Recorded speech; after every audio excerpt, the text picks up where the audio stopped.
मर्कुसले लेखेको सुसमाचार अध्याय 1। परमेश्वरका पुत्र यीशु ख्रिस्टको सुसमाचारको आरम्भ यशाया अगमवक्ताको पुस्तकमा यसरी लेखिएको छ। हेर, म मेरो दूतलाई तिम्रो अघि पठाउँछु, जसले तिम्रो मार्ग तयार गर्नेछ। उजाड स्थानमा एकजना कराउनेको आवाज, परम प्रभुको मार्ग तयार पार, उहाँका पथ सोझा बनाऊ। बप्तिस्मा दिने यूहन्ना पापमोचनको लागि पश्चातापको बप्तिस्मा प्रचार गर्दै उजाड स्थानमा देखा परे। समस्त यहुदिया देश र यरुसलेमका सबै बासिन्दाहरू तिनी कहाँ निस्कि आए र तिनीहरूले आफ्ना पाप स्वीकार गर्दै तिनीबाट यर्दन नदीमा बप्तिस्मा लिए। यूहन्नाले ऊँटको रौँबाट बुनेको लुगा लाउँथे र कम्मरमा छालाको पटुका बाँध्थे र सल्ह र बनमह खान्थे। तिनले यसो भन्दै प्रचार गरे, जो म पछि आउनुहुन्छ उहाँ म भन्दा शक्तिशाली हुनुहुन्छ, अनि निहुरेर उहाँका जुत्ताका फिता फुकाउने लायक म छैन। मैले तिमीहरूलाई पानीले बप्तिस्मा दिएको छु, तर उहाँले तिमीहरूलाई पवित्र आत्माले बप्तिस्मा दिनुहुनेछ। अब ती दिनमा येशू गालिलको नासरतबाट आउनुभयो र यूहन्नाबाट यर्दन नदीमा बप्तिस्मा लिनुभयो।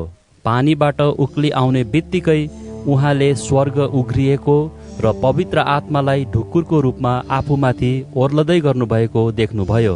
अनि स्वर्गबाट यस्तो एउटा आवाज भयो, तिमी मेरा प्रिय पुत्र हौ, तिमीसँग म अति प्रसन्न छु। पवित्र आत्माले उहाँलाई तुरन्तै उजाड स्थानमा लैजानुभयो। शैतानबाट परीक्षित हुँदै उहाँ 40 दिन उजाड स्थानमा रहनुभयो। उहाँ जंगली जनावरहरूसँग रहनुभयो र स्वर्गदूतहरूले उहाँको सेवा टहल गरे। अब यूहन्ना पक्राउमा परेपछि परमेश्वरको सुसमाचार प्रचार गर्दै येशू गालिलमा आउनुभयो। उहाँले भन्नुभयो, समय पूरा भएको छ र परमेश्वरको राज्य नजिक आइपुगेको छ। पश्चाताप गर र सुसमाचारमा विश्वास गर। गालिल समुद्रको किनार किनारै जाँदै हुनुहुँदा उहाँले सिमोन र तिनका भाइ अन्द्रियासलाई समुद्रमा जाल हानिरहेका देख्नुभयो, किनकि तिनीहरू जालहारी थिए। येशूले तिनीहरूलाई भन्नुभयो, मेरो पछि लाग र म तिमीहरूलाई मानिसहरूका जालहारी बनाउने छु। तिनीहरूले तुरन्तै आफ्ना जालहरू छोडे र उहाँको पछि लागे।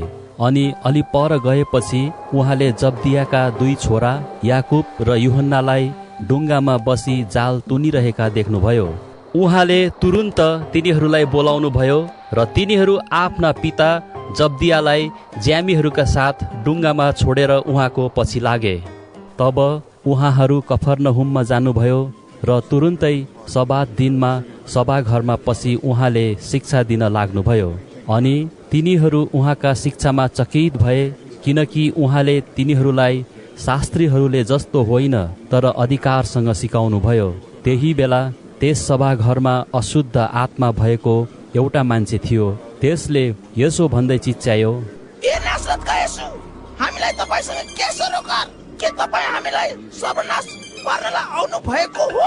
म तपाईलाई चिन्छु, तपाई परमेश्वरका पवित्र जन हुनुहुन्छ। तर येशूले त्यसलाई यसो भन्दै हकार्नुभयो, चुप लाग र त्यसबाट निस्किजा। त्यस मान्छेलाई लछार पछार पार्दै त्यो अशुद्ध आत्मा ठुलो स्वरले चिच्याएर त्यस मान्छेबाट निस्किगयो। तब सबैजनाले अचम्म माने र तिनीहरू यसो भन्दै आपसमा सोधासोध गर्न लागे, यो के हो? यो त नयाँ शिक्षा रहेछ। यिनले त अधिकारसँग अशुद्ध आत्माहरूलाई पनि आज्ञा गर्छन् र तिनीहरूले यिनका आज्ञा मान्दा रहेछन्। अनि चाँडै नै येशूको कीर्ति गालिलको इलाका वरिपरि चारैतिर फैलियो। अब उहाँ तुरुन्तै सभाघरबाट निस्केर याकुब र यूहन्नाका साथमा सिमोन र अन्द्रियासको घरमा पस्नुभयो। सिमोनकी सासू ज्वरोले थला परेकी थिइन् र तिनीहरूले झट्टै उहाँलाई तिनको विषयमा भने। उहाँले नजिक आएर तिनको हात समाती तिनलाई उठाउनुभयो र ज्वरोले तिनलाई छोडिहाल्यो। अनि तिनले उहाँहरूको सेवा गरिन्। त्यो साँझ घाम डुबेपछि मानिसहरूले उहाँ कहाँ बिरामीहरू र भूत लागेकाहरू जम्मैलाई ल्याए। सारा सहर नै घरको ढोकामा जम्मा भएको थियो। अनेक किसिमका रोगले ग्रस्त भएका धेरै बिरामीहरूलाई उहाँले निको पार्नुभयो र धेरै भूतहरूलाई निकाल्नुभयो। तर भूतहरूले उहाँलाई चिनेका हुनाले उहाँले तिनीहरूलाई बोल्न दिनु भएन। बिहान उज्यालो हुनुभन्दा धेरै अघि उठेर उहाँ बाहिर एकान्त ठाउँमा जानुभयो र त्यहाँ प्रार्थना गर्नुभयो।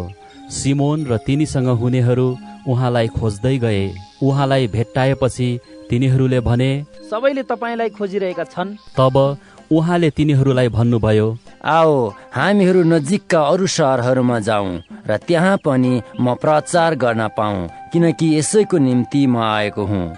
अनि सारा गालिलमा तिनीहरूका सभाघरहरूमा प्रचार गर्दै र भूतहरूलाई निकाल्दै उहाँ हिँड्नुभयो। अनि एउटा कुष्ठरोगी उहाँ कहाँ आएर घुँडा टेक्दै यसो भनेर बिन्ती गर्यो, तपाईँले इच्छा गर्नुभयो भने मलाई निको पार्न सक्नुहुन्छ।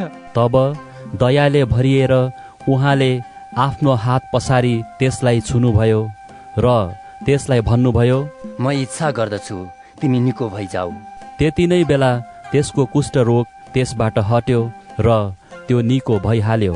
अनि उहाँले त्यसलाई कडा आज्ञा दिएर यसो भनी तुरुन्तै पठाउनु भयो, हेर तिमीले यो कसैलाई नभन्नु, तर गएर तिमी आफैलाई पुजारी कहाँ देखाऊ र तिमी निको भएकोमा मानिसहरूका प्रमाणको लागि मूसाको आज्ञा बमोजिम बलि चढाऊ। तर त्यो निस्केर गयो अनि यस विषयमा खुल्लम खुल्ला प्रचार गर्न लाग्यो र येशू फेरि सहरमा खुलस्त प्रवेश गर्न सक्नु भएन र एकान्त ठाउँहरूमा रहनुभयो। तर मानिसहरू चारैतिरबाट उहाँ कहाँ आए। मर्कुस अध्याय 2।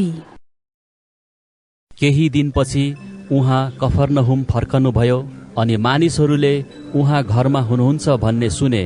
अनि यति धेरै मानिसहरू जम्मा भए कि तिनीहरू त्यहाँ अटाएनन्, यहाँसम्म कि ढोकाको बाहिर पनि ठाउँ भएन।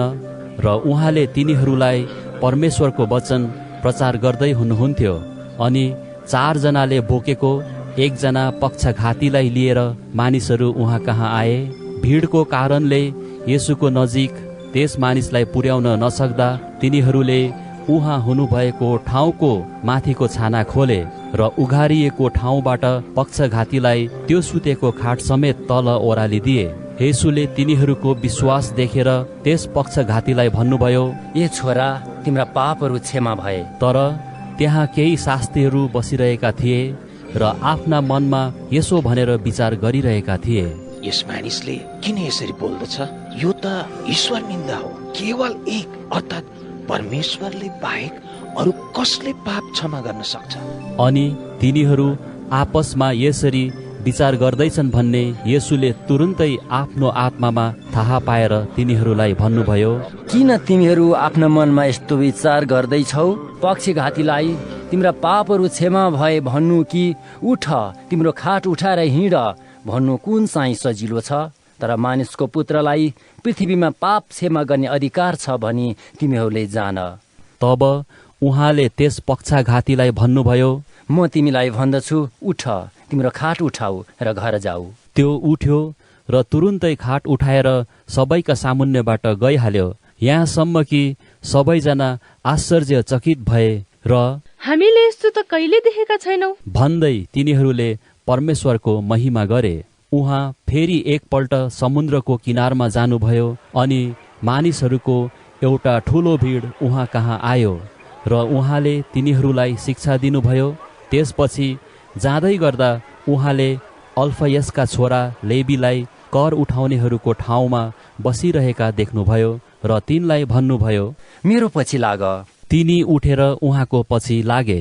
उहाँ लेबीको घरमा भोजन गर्न बस्नुहुँदा कर उठाउने धेरैजना र पापीहरू पनि येशू र उहाँका चेलाहरूका साथमा बसिरहेका थिए, किनकि उहाँलाई पछ्याउनेहरू धेरै थिए। उहाँ पापीहरू र कर उठाउनेहरूसँग खाइरहनु भएको देखेर फरिसी दलका शास्त्रीहरूले उहाँका चेलाहरूलाई भने, तिनी किन कर उठाउनेहरू र पापीहरूसँग बसेर खान्छन्?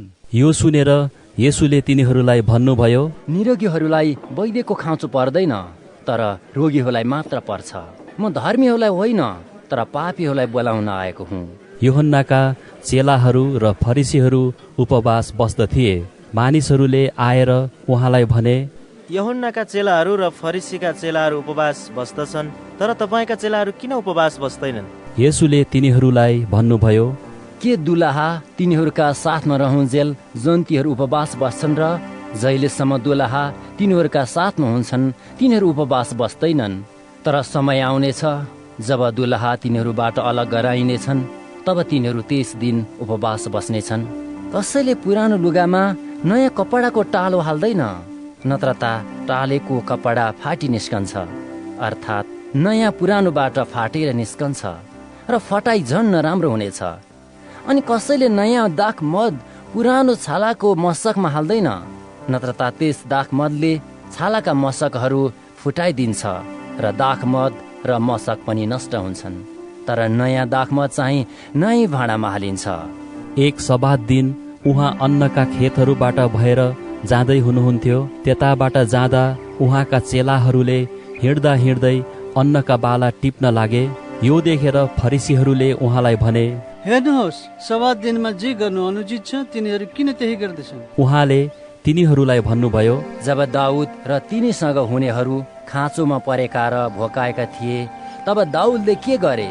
के तिमीहरूले कहिल्यै पढेका छैनौ? प्रधान पुजारी अबियाथारको पालोमा परमेश्वरको भवनमा तिनी पसे र परमेश्वरलाई चढाइएको रोटी खाए, जो पुजारीले बाहेक अरूले खान अनुचित छ, र त्यो रोटी तिनको साथमा हुनेहरूलाई पनि दिए। तिनीहरूलाई उहाँले भन्नुभयो, सब्बात दिन मानिसको लागि बनेको हो, मानिस सब्बात दिनको निम्ति होइन। यसै कारण मानिसको पुत्र सब्बात दिनको पनि प्रभु हो। मर्कुस अध्याय 3। पछिबाट फेरि उहाँ सभाघरमा पस्नुभयो। त्यहाँ सुकेको हात भएको एउटा मानिस थियो। कतै उहाँले त्यसलाई सब्बात दिनमा निको पार्नुहुन्छ कि भनी उहाँलाई दोष लाउन मानिसहरू उहाँको छेउमा थिए। तब उहाँले सुकेको हात भएको मानिसलाई भन्नुभयो, यता आऊ। उहाँले तिनीहरूलाई भन्नुभयो, सब्बात दिनमा भलो गर्नु कि खराबी गर्नु, प्राण बचाउनु कि नाश गर्नु, कुन चाहिँ उचित छ? तर तिनीहरू चुप लागिरहे। तिनीहरूका हृदयको कठोरतामा दुखित भई क्रोधित भएर उहाँले तिनीहरू सबैलाई हेर्नुभयो अनि त्यस मानिसलाई भन्नुभयो, तिम्रो हात पसार। त्यसले हात पसार्यो र त्यसको हात निको भयो। तब निस्केर गई उहाँलाई कसरी नाश पारौँ भनी फरिसीहरूले तुरुन्तै हेरोदीहरूसँग उहाँको विरुद्धमा मतो गरे। त्यसपछि येशू आफ्ना चेलाहरूसँग समुद्रतिर जानुभयो र गालिलबाट मानिसहरूको ठुलो भिड उहाँको पछि लाग्यो। यहुदिया, यरुसलेम, इदुमिया, यर्दन पारी र टुरोस र सिडोनका वरिपरिबाट मानिसहरूको ठुलो भिड उहाँका अचम्मका कामको कीर्ति सुनेर उहाँ कहाँ आयो। भिडले उहाँलाई नमिचोस् भनी उहाँले आफ्ना चेलाहरूलाई आफ्नो निम्ति एउटा डुङ्गा तयार पार्न लगाउनुभयो। उहाँले धेरैलाई निको पार्नु भएको हुनाले रोग लागेका सबैले उहाँलाई छुवाउँ भनेर ठेलमठेला गर्दथे। जब अशुद्ध आत्माहरूले उहाँलाई देख्दथे तब उहाँको अघि घोप्टो परेर यसो भन्दै कराउँथे, तपाईं परमेश्वरका पुत्र हुनुहुन्छ। तर उहाँलाई प्रकट नगर्नु भनी तिनीहरूलाई उहाँले कडा हुकुम दिनुभयो। त्यसपछि येशू डाँडामा उक्लनु भयो र उहाँले चाहनु भएका जतिलाई बोलाउनु भयो र तिनीहरू उहाँ कहाँ आए। आफूसँग रहन र प्रचार गर्न पठाउनलाई उहाँले 12 जनालाई नियुक्त गर्नुभयो र तिनीहरूलाई भूतहरू निकाल्ने अधिकार पनि दिनुभयो। ती 12 प्रेरितहरू यी नै हुन्: सिमोन, जसको नाउँ उहाँले पत्रुस राख्नुभयो, जब्दियाका छोरा याकुब र याकुबका भाइ यूहन्ना। उहाँले तिनीहरूलाई बोअनर्गेस अर्थात् गर्जनका छोराहरू भन्ने नाउँ दिनुभयो। अन्द्रियास, फिलिप, बार्थोलोमाई, मत्ती, थोमा, अल्फयसका छोरा याकुब र थेदियस, सिमोन कनानी र यहुदा इस्करियोत जसले उहाँलाई धोका दियो। त्यसपछि येशू फेरि घरतिर जानुभयो। फेरि भिड जम्मा भयो, यहाँसम्म कि उहाँहरूले भोजन खान पनि पाउनु भएन। जब येशूका परिवारले यो सुने तब उहाँलाई लैजानलाई उनीहरू निस्के, किनकि उहाँको मन ठेगानामा छैन भनी उनीहरू भन्थे। यरुसलेमबाट आएका व्यवस्थाका शास्त्रीहरूले भने, त्यसमा बालजिबुल भूत छ। र भूतहरूको मालिकद्वारा नै त्यसले भूतहरू निकाल्दछ। तर उहाँले तिनीहरूलाई आफू कहाँ बोलाएर दृष्टान्तहरूमा भन्नुभयो, शैतानले शैतानलाई कसरी निकाल्न सक्छ? कुनै राज्यको आपसमा फुट भयो भने त्यो राज्य टिक्न सक्दैन। कुनै घरको पनि आपसमा फुट भयो भने त्यो घर टिक्न सक्ने छैन। यदि शैतानले शैतानकै विरुद्धमा खडा भएर फाटो ल्याएको छ भने त्यो टिक्न सक्दैन, तर त्यसको अन्त्य आइसकेको हुन्छ। कसैले बलियो मानिसको घरमा पसेर उसको धनमाल लुट्न सक्दैन जबसम्म त्यसले त्यो बलियो मानिसलाई पहिला बाँध्दैन, तब पो त्यसले उसको घर लुट्न सक्छ। साँच्चै म तिमीहरूलाई भन्दछु, मानिसहरूका सबै पाप र ईश्वर निन्दा क्षमा गरिनेछन्, तर पवित्र आत्माको विरुद्धमा निन्दा गर्नेलाई कदापि क्षमा हुने छैन, तर त्यो अनन्त पाप कर्मको दोषी ठहर्छ। उहाँले यो वचन भन्नुभयो किनकि उसमा अशुद्ध आत्मा छ भनी तिनीहरूले भनेका थिए। तब उहाँकी आमा र उहाँका भाइहरू त्यहाँ आए र बाहिरै खडा भएर उहाँलाई डाकी पठाए। भिड उहाँको वरिपरि बसिरहेको थियो र तिनीहरूले उहाँलाई भने, हेर्नुहोस्, तपाईँकी आमा र तपाईँका भाइहरू तपाईँलाई बाहिर खोज्दैछन्। उहाँले तिनीहरूलाई जवाफ दिएर भन्नुभयो, मेरी आमा र मेरा भाइहरू को हुन्? अनि आफ्नो वरिपरि चारैतिर हेरेर उहाँले भन्नुभयो, हेर, यिनै हुन् मेरी आमा र मेरा भाइहरू, किनकि जसले परमेश्वरको इच्छा पालन गर्छ त्यो नै मेरो भाइ र मेरी बहिनी र मेरी आमा हुन्। मर्कुस अध्याय 4।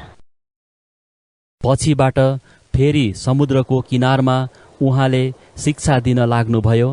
उहाँका चारैपट्टि भिड यति ठुलो भयो कि उहाँ समुद्रमा भएको एउटा डुङ्गामा चढ्नुभयो र त्यसैमा बस्नुभयो। मानिसहरू चाहिँ समुद्रको किनारका पाखामा बसेका थिए। अनि उहाँले तिनीहरूलाई दृष्टान्तहरूमा धेरै कुरा सिकाउनुभयो।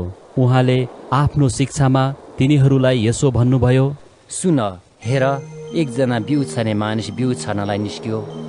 अनि छर्दाखेरि केही बिउ बाटोतिर परे र ती बिउ चराचुरुङ्गीले आएर खाइहाले। केही बिउ ढुङ्गेनी ठाउँमा परे जहाँ धेरै माटो थिएन र माटोको गहिराई नहुनाले ती छिट्टै उम्रे। घाम निकै चर्केपछि टुसाहरू डढिहाले, जरा नलागेकोले ती ओइलिहाले। केही बिउ चाहिँ काँडाहरूका बीचमा परे, काँडाहरू बढे र बोट निसासिए अनि तिनमा फल लागेनन्। तर केही बिउ असल जमिनमा परे र उम्रदै र बढ्दै गएर 30 गुणा, 60 गुणा र 100 गुणा फल दिए। अनि उहाँले भन्नुभयो, जसको सुन्ने कान छ त्यसले सुनोस्। जब उहाँ एक्लै हुनुभयो तब 12 जना चेलाहरू र उहाँको वरिपरि भएकाहरूले उहाँलाई दृष्टान्तको विषयमा सोधे। उहाँले तिनीहरूलाई भन्नुभयो, परमेश्वरका राज्यको रहस्य तिमीहरूलाई दिएको छ, तर बाहिरकाहरूलाई भने सबै कुरा दृष्टान्तमा भनिन्छ, कि तिनीहरू हेर्न त हेर्छन् तर देख्दैनन्, सुन्न त सुन्छन् तर बुझ्दैनन्। नत्र त तिनीहरूले पश्चाताप गर्ने थिए र तिनीहरूको पाप क्षमा हुने थियो। उहाँले तिनीहरूलाई भन्नुभयो, तिमीहरू यस दृष्टान्तको अर्थ बुझ्दैनौ, त्यसो भए अरू सब दृष्टान्तहरूका अर्थ कसरी बुझ्नेछौ? बिउ छर्नेले वचन छर्दछ। कोही मानिसहरू बाटोतिर छरिएका बिउ जस्तै छन्। जब तिनीहरूले वचन सुन्छन् तब तुरुन्तै शैतान आउँछ र तिनीहरूमा छरिएको वचन लगिहाल्छ। त्यसै गरी ढुङ्गेनी ठाउँमा छरिएकाहरू यिनै हुन्, जसले जब वचन सुन्छन् तब खुसी साथ तुरुन्तै त्यो ग्रहण गर्छन्। तर तिनीहरूको आफ्नो जरा नलागेकोले ती थोरै बेर मात्र टिक्छन्। तर जब वचनको कारण सङ्कष्ट वा सतावट आउँछ तिनीहरू तुरुन्तै लडिहाल्छन्। काँडाहरूका बीचमा छरिएका तिनै हुन्, जसले वचन सुन्छन् तर यस संसारको फिक्री र धनको मोह र अरू थोकको लालच आएर वचनलाई निसासिदिन्छन्। ती फलवन्त हुँदैनन्। तर असल जमिनमा छरिएकाहरू ती हुन्, जसले वचन सुन्छन् र ग्रहण गर्छन् र फल दिन्छन्, 30 गुणा, 60 गुणा र 100 गुणा। उहाँले तिनीहरूलाई भन्नुभयो, के कसैले बत्ती बालेर पाथी मुनि वा खाट मुनि राख्न भनेर भित्र ल्याउँछ? के सामदान माथि राख्न भनेर होइन र? कुनै थोक लुकाएर राख्न सकिँदैन जो प्रकट गरिने छैन, अनि कुनै थोक गुप्त छैन जो प्रकाशमा ल्याइने छैन। यदि कुनै मानिसको सुन्ने कान छ भने त्यसले सुनोस्। उहाँले तिनीहरूलाई फेरि भन्नुभयो, तिमीहरू जे सुन्छौ त्यसमा ध्यान देऊ, किनकि जुन नापले तिमीहरू दिन्छौ त्यही नापमा तिमीहरूले पाउँछौ र तिमीहरूलाई झन बढी दिइनेछ। किनभने जससँग छ त्यसलाई दिइनेछ र जससँग छैन त्यससँग भएको पनि त्यसबाट खोसिनेछ। उहाँले भन्नुभयो, परमेश्वरको राज्य यस्तो हो, कुनै एउटा मानिसले जमिनमा बिउ छर्छ र ऊ सुते पनि जागा रहे पनि रात दिन त्यो बिउ चाहिँ टुसाउँछ र बढ्छ। तर त्यो कसरी बढ्छ सो उसले जान्दैन।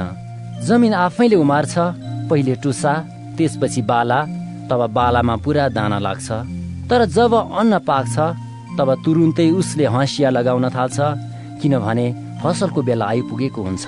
उहाँले फेरि भन्नुभयो, परमेश्वरका राज्यको तुलना केसँग गरौँ अथवा कुन दृष्टान्तमा यसको व्याख्या गरौँ? यो त रायोको बिउको दाना जस्तो छ, जो जमिनमा छरिन्छ। पृथ्वीभरिमा सबै बिउहरूमा साना भए तापनि जब त्यो रोपिन्छ तब त्यो बढ्छ र सबै सागपातहरू भन्दा त्यो ठुलो हुन्छ र त्यसले ठुला ठुला हाँगाहरू हाल्छ र आकाशका पक्षीहरूले त्यसका छहारीमा गुण लाउँछन्। तिनीहरूले बुझ्न सकेसम्म उहाँले यस्तै धेरै दृष्टान्तहरू भनेर तिनीहरूलाई वचन सुनाउनु भयो। दृष्टान्त बिना उहाँ तिनीहरूसँग बोल्नु भएन, तर आफ्ना निज चेलाहरूलाई उहाँले गुप्तमा सबैको अर्थ खोलिदिनुहुन्थ्यो। त्यो दिन साँझ परेपछि उहाँले चेलाहरूलाई भन्नुभयो, आओ हामी पारीपट्टि जाउँ। अनि भिडसँग बिदा लिएपछि उहाँ जुन डुङ्गामा बस्नु भएको थियो त्यसैमा उहाँलाई चेलाहरूले आफ्ना साथ लगे र अरू अरू डुङ्गाहरू पनि उहाँको साथमा थिए। अनि त्यहाँ ठुलो हुरी बतास चल्यो र छालहरू डुङ्गामा बज्रन लागे, यहाँसम्म कि डुङ्गा पानीले भरिन लाग्यो। उहाँ आफै चाहिँ डुङ्गाको पछिल्लो भागमा एउटा सिरानी लाएर निदाइरहनु भएको थियो। तिनीहरूले उहाँलाई यसो भन्दै बिउजाए, गुरुज्यू, हामी डुब्न लाग्यौं भन्ने के तपाईँलाई वास्ता छैन? तब उहाँ बिउजनु भयो र बतासलाई हप्काउनु भयो र समुद्रका छालहरूलाई भन्नुभयो, शान्त हो, रोकिजा। अनि बतास थामियो र ठुलो सन्नाटा भयो। उहाँले तिनीहरूलाई भन्नुभयो, तिमीहरू किन यसरी भयभीत हुन्छौ? तिमीहरूमा विश्वास छैन? तिनीहरू साह्रै भयभीत भए र आपसमा भन्न लागे, यिनी को हुन्? बतास र समुद्रले पनि यिनको हुकुम मान्छन्? मर्कुस अध्याय 5। अनि उहाँहरू समुद्रको पारीपट्टि गेरासेनसको मुलुकमा आउनुभयो। येशू डुङ्गाबाट बाहिर निस्कने बित्तिकै चिहानबाट अशुद्ध आत्मा लागेको एउटा मानिसले उहाँलाई भेट्यो। त्यो चिहानहरू हुँदो बस्दथ्यो, कसैले पनि त्यसलाई साङ्लाले समेत बाँध्न सक्दैनथ्यो, किनकि त्यो धेरैपल्ट नेल र साङ्लाहरूले बाँधिएको थियो र पनि त्यसले साङ्लाहरू टुक्रा टुक्रा पारी छिनाल्थ्यो। कुनै मानिसले पनि त्यसलाई बसमा पार्न सकेको थिएन।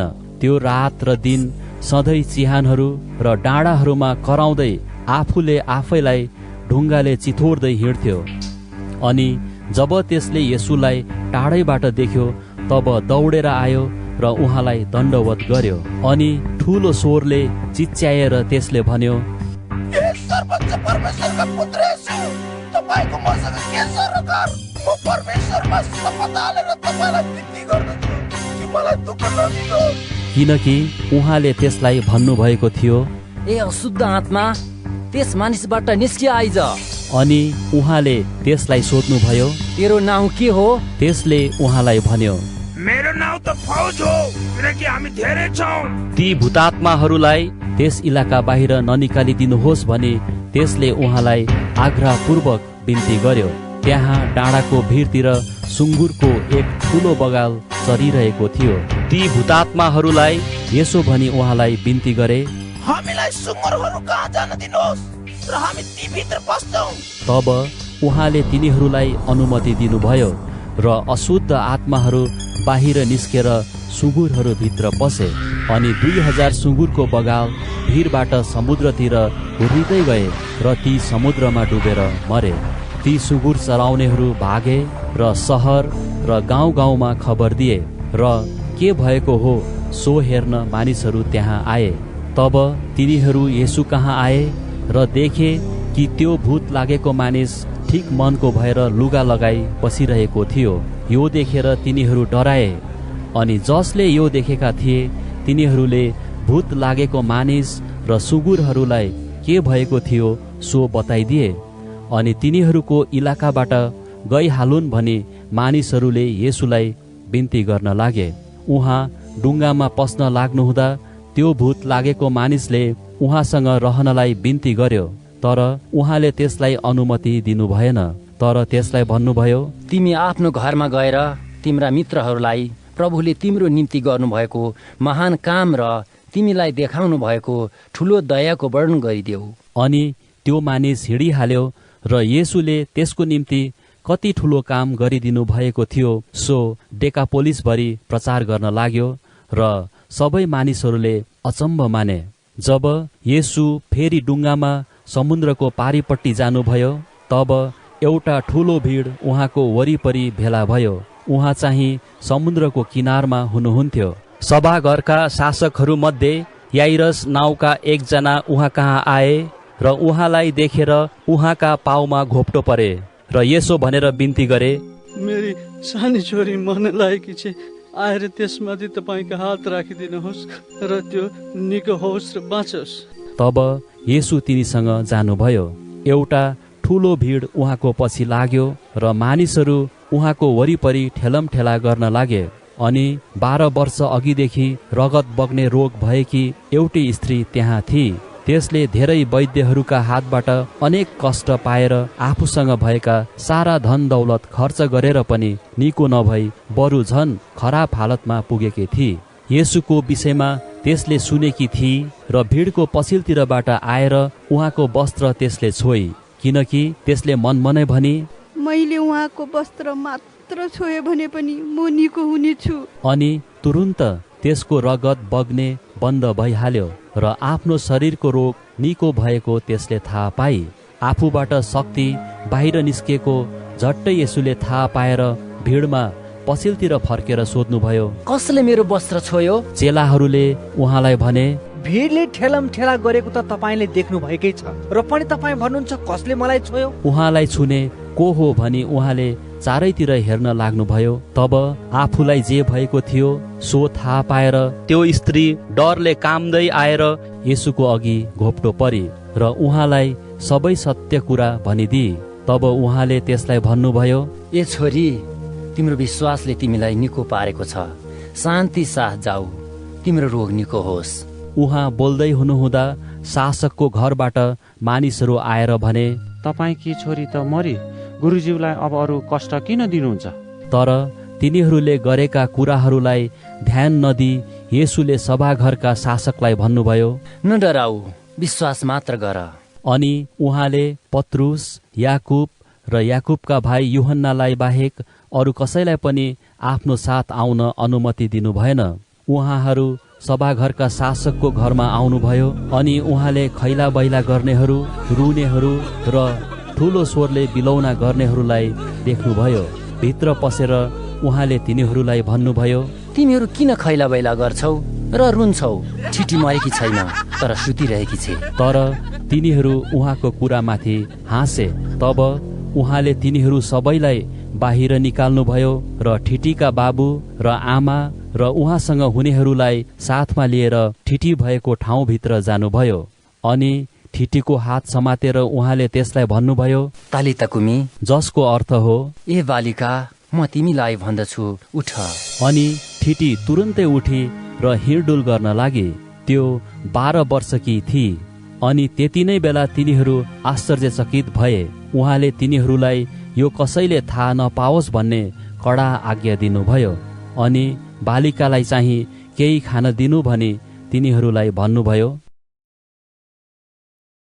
मर्कुस अध्याय 6। त्यहाँबाट निस्केर उहाँ आफ्नै नगरमा फर्कनुभयो। उहाँका चेलाहरू उहाँको पछि लागे। सब्बात दिनमा उहाँले सभाघरमा शिक्षा दिन लाग्नुभयो। धेरैजना सुन्नेहरूले छक्क परेर भने, यस मानिसले यी सब कहाँबाट पायो?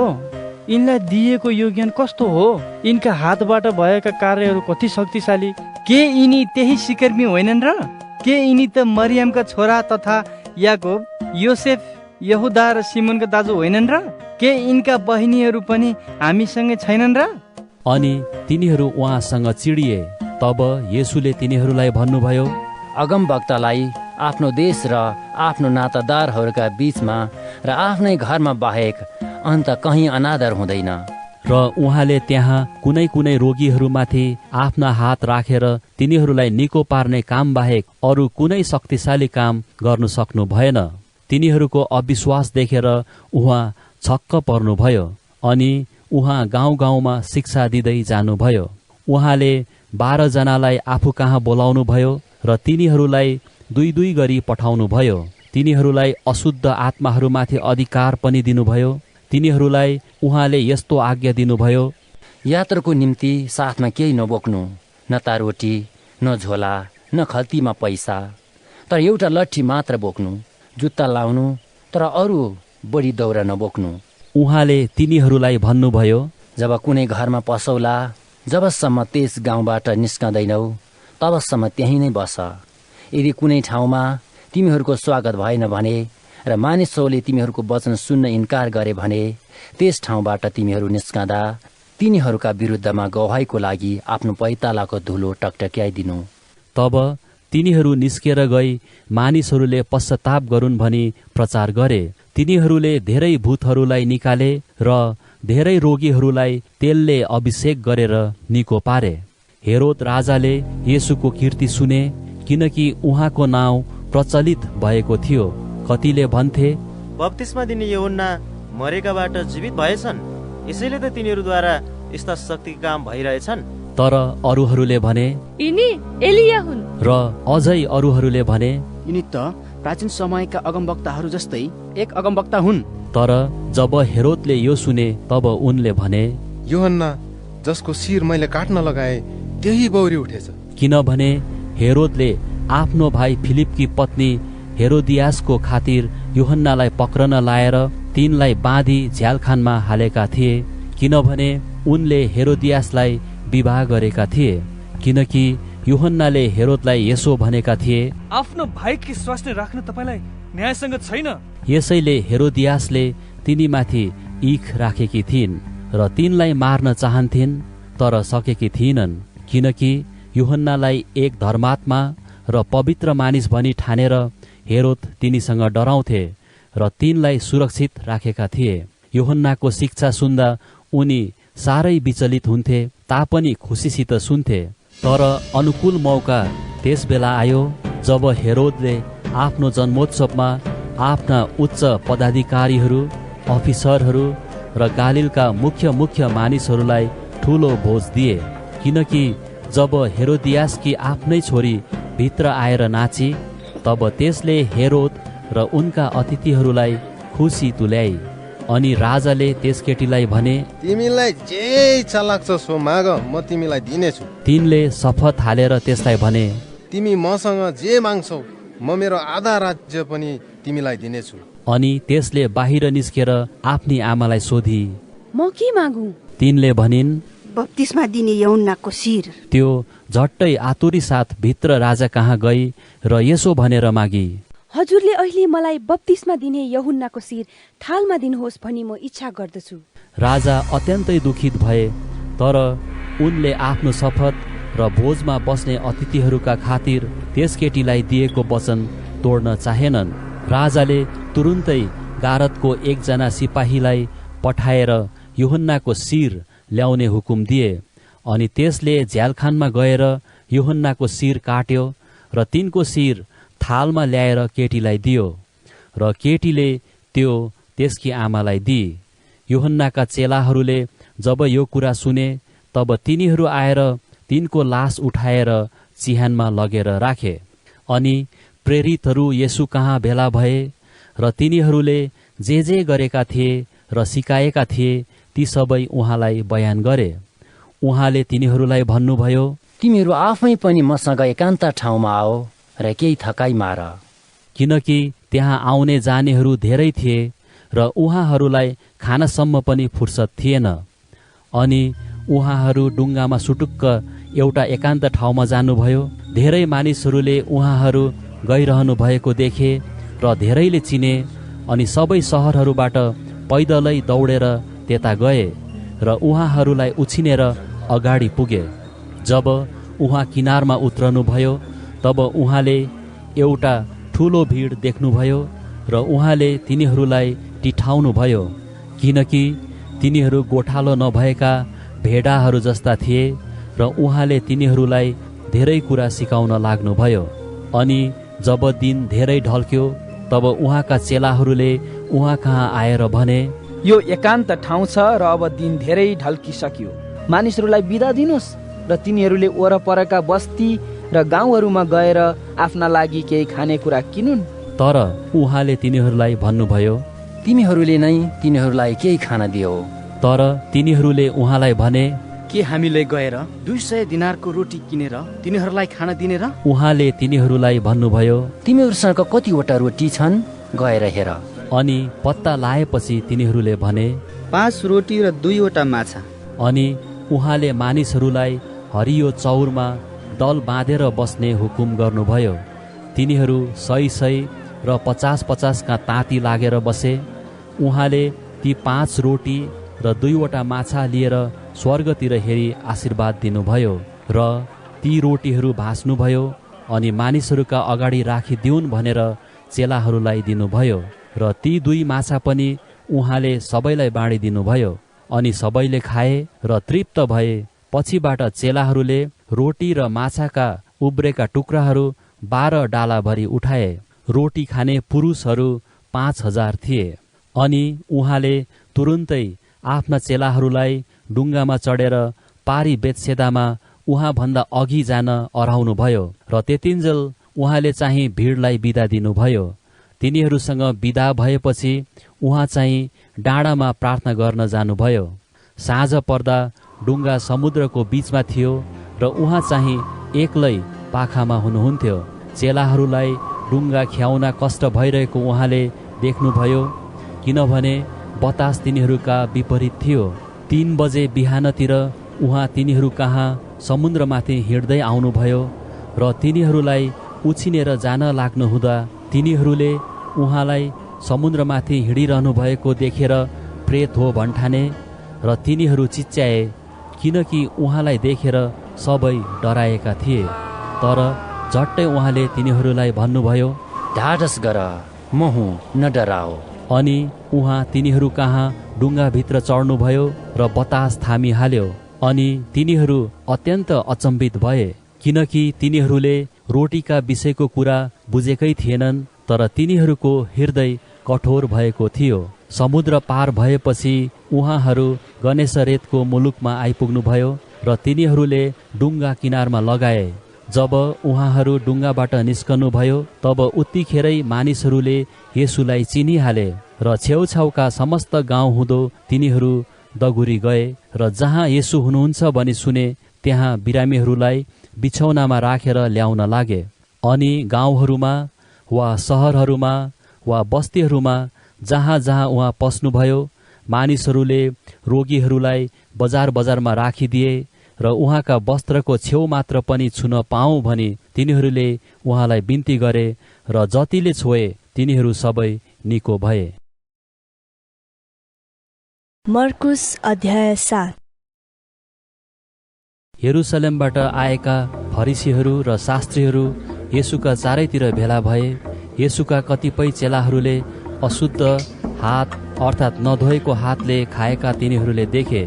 फरिसीहरू र सबै यहुदीहरू तिनीहरूका पुर्खाहरूले दिएका परम्परा अनुसार हात नधोई भोजन खाँदैनन्।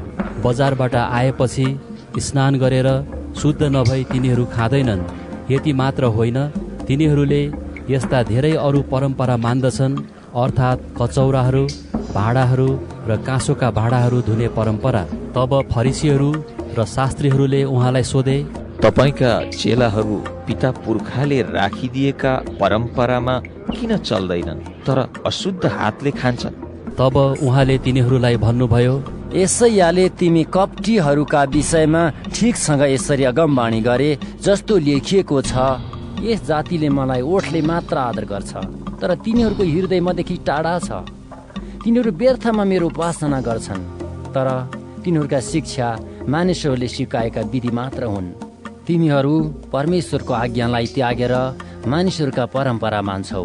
उहाँले तिनीहरूलाई भन्नुभयो, तिमीहरू आफ्ना परम्परा मान्नलाई कति धूर्ततासँग परमेश्वरको आज्ञालाई टारिदिन्छौ। किनभने मूसाले भनेका छन्, आफ्ना बाबु आमालाई आदर गर, र जसले बाबु आमाको विरुद्धमा दुष्ट कुरा बोल्छ त्यो मारिनै पर्छ। यदि कुनै मानिसले आफ्ना बाबु वा आमालाई मबाट जे जति मद्दत तपाईँहरूलाई मिल्नुपर्ने त्यो कुर्बान हो, अर्थात् परमेश्वरलाई चढाइएको भन्छ भने तिमीहरू त्यसलाई आफ्ना बाबु आमाको निम्ति फेरि केही गर्न दिँदैनौ।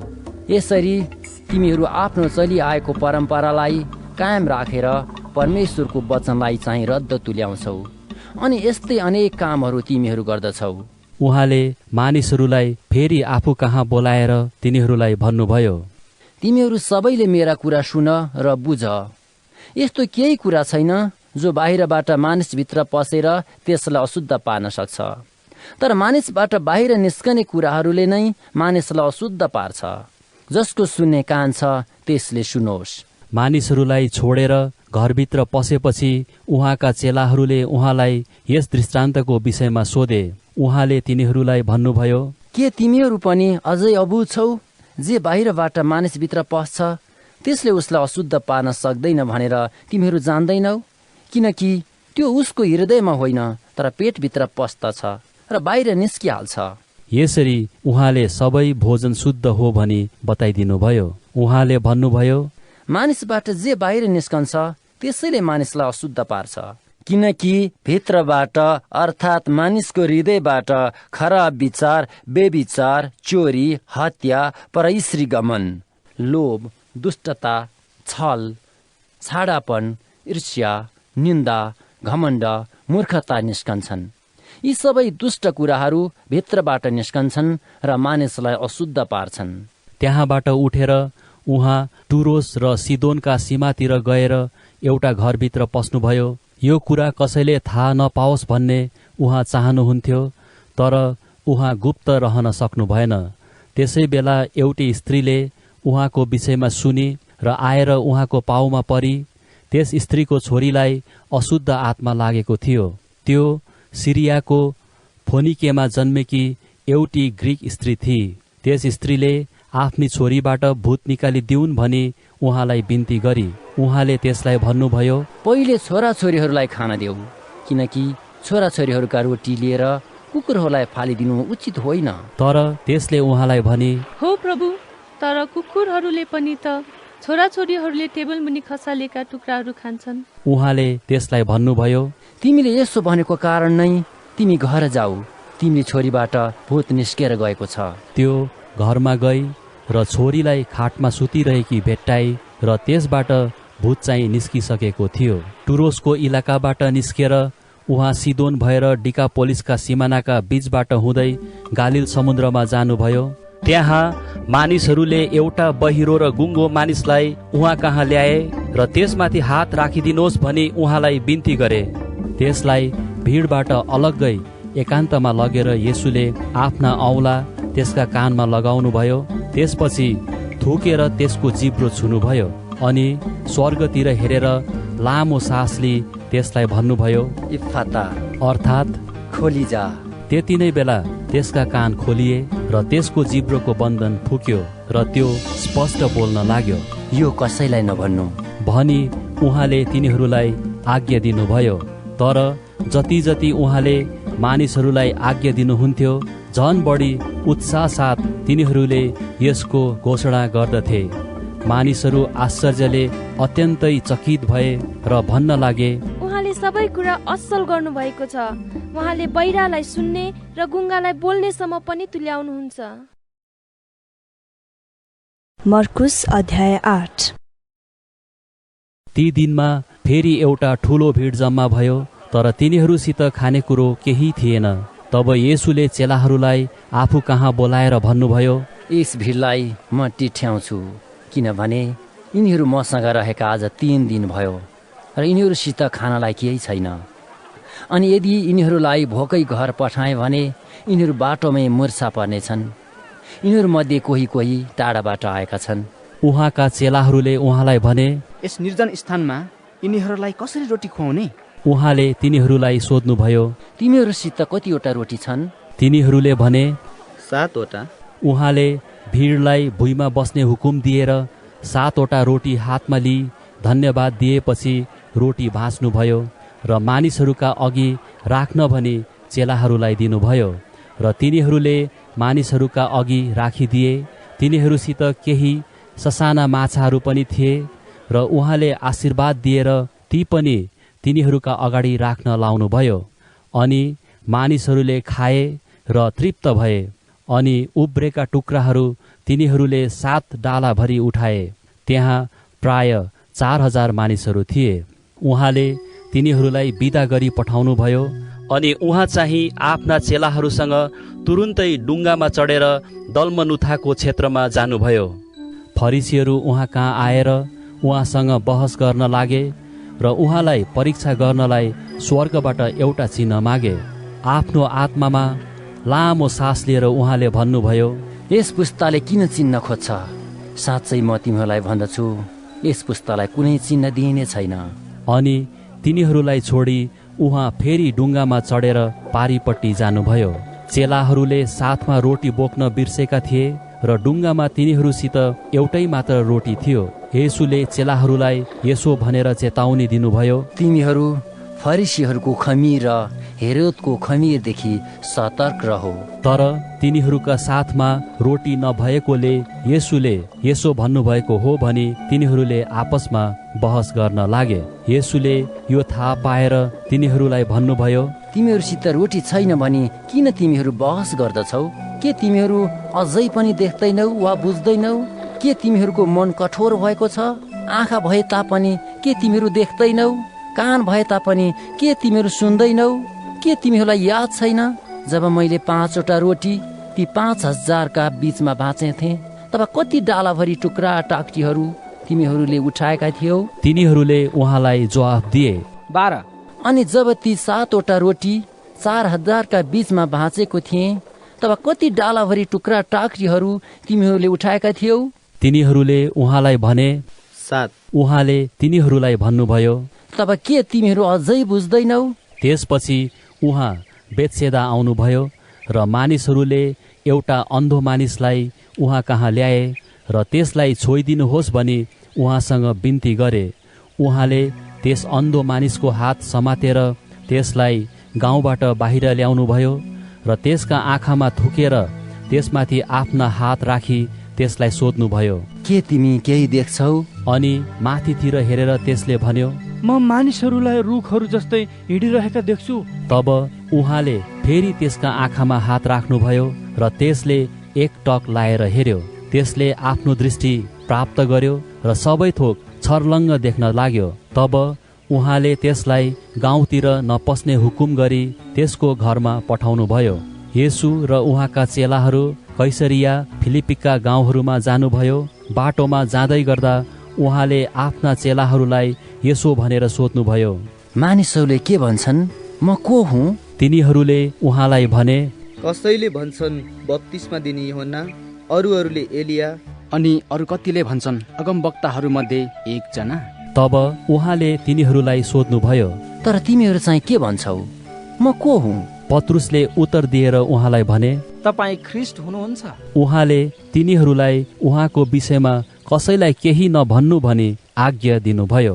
मानिसको पुत्रले धेरै दुःख भोग्नु र धर्मगुरुहरू, मुख्य पुजारीहरू र शास्त्रीहरूबाट इन्कार गरिनु र मारिनु अनि 3 दिनपछि जीवित भई उठ्नु आवश्यक छ भनेर उहाँले तिनीहरूलाई सिकाउन लाग्नुभयो। यसरी उहाँले यो कुरा प्रष्टै भन्नुभयो। तर यो सुनेर पत्रुसले उहाँलाई एकातिर लगेर हकार्न लागे।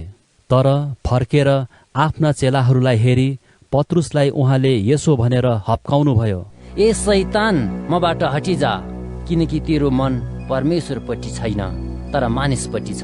तब उहाँले आफ्ना चेलाहरूका साथमा भिडलाई आफू कहाँ बोलाएर तिनीहरूलाई भन्नुभयो, कोही मानिस म पछि लाग्ने इच्छा गर्दछ भने त्यसले आफूलाई इन्कार गरोस् र आफ्नो क्रुस उठाएर मेरो पछि लागोस्।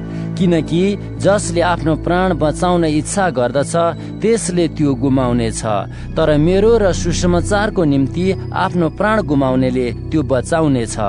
किनभने मानिसले सारा जगत हात पारेर आफ्नो प्राण गुमायो भने त्यसलाई के फाइदा हुन्छ? अथवा मानिसले आफ्नो प्राणको सट्टामा के दिन सक्छ?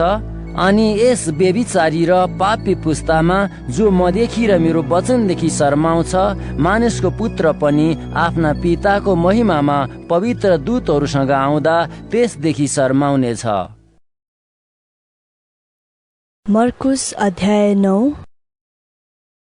अनि उहाँले तिनीहरूलाई भन्नुभयो, साँच्चै म तिमीहरूलाई भन्दछु, यहाँ उभिएकाहरू मध्ये कोही कोही छन् जसले परमेश्वरको राज्य शक्तिमा आएको नदेखुन्जेल कुनै किसिमले मृत्यु चाख्ने छैनन्। त्यसको 6 दिनपछि येशूले पत्रुस, याकुब र यूहन्नालाई उहाँको साथ लिई एउटा उच्च पहाडमा लैजानुभयो। त्यहाँ उहाँहरू मात्र हुनुहुन्थ्यो अनि तिनीहरूका सामुन्ने उहाँको रूप बदलियो अनि उहाँका वस्त्र उज्जवल र अति सेता भए, यस्तो कि पृथ्वीमा कसैले पनि धोएर त्यतिको सेतो पार्न सक्दैन। त्यहाँ तिनीहरू कहाँ एलिया र मोसा देखा परे र उनीहरू येशूसँग बातचित गरिरहेका थिए। पत्रुसले येशूलाई भने, गुरुज्यू, हामी यहाँ भएको असल भयो। हामी यहाँ 3वटा वासस्थान बनाऊ, एउटा तपाईको निम्ति, एउटा मोसाको निम्ति र एउटा एलियाको निम्ति। तिनीहरू ज्यादै डराएको कारणले के भन्ने हो सो तिनले जानेनन्। अनि एउटा बादल आएर तिनीहरूलाई ढाक्यो र बादलबाट एउटा आवाज निस्क्यो, यिनी मेरा प्रिय पुत्र हुन्, तिमीहरूले उनको वचन सुन। अनि झट्टै वरिपरि हेर्दा तिनीहरूले आफ्ना साथमा येशूलाई बाहेक अरू कसैलाई देखेनन्।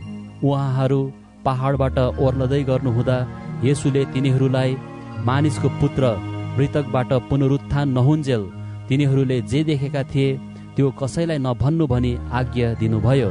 तिनीहरूले त्यो कुरा आफ्नो मनमा राखे, तर मृतकबाट पुनरुत्थान हुनु भनेको के हो भनी आपसमा बातचित गर्न लागे। अनि तिनीहरूले उहाँलाई यसो भनेर सोधे, पहिला एलिया आउनुपर्छ भनी व्यवस्थाका शास्त्रीहरू किन भन्छन्? येशूले भन्नुभयो, निश्चय नै एलिया पहिले आउँछन् र सबै कुराको पुनर्स्थापना गर्छन्। तर मानिसको पुत्रले धेरै कष्ट भोगेर अरूबाट तिरस्कृत हुनेछ भनी कसरी धर्मशास्त्रमा लेखिएको छ त? तर म तिमीहरूलाई भन्दछु, एलिया आइसकेका छन् र उनको विषयमा लेखियो बमोजिम उनीसँग जे मन पर्यो तिनीहरूले त्यसै गरे।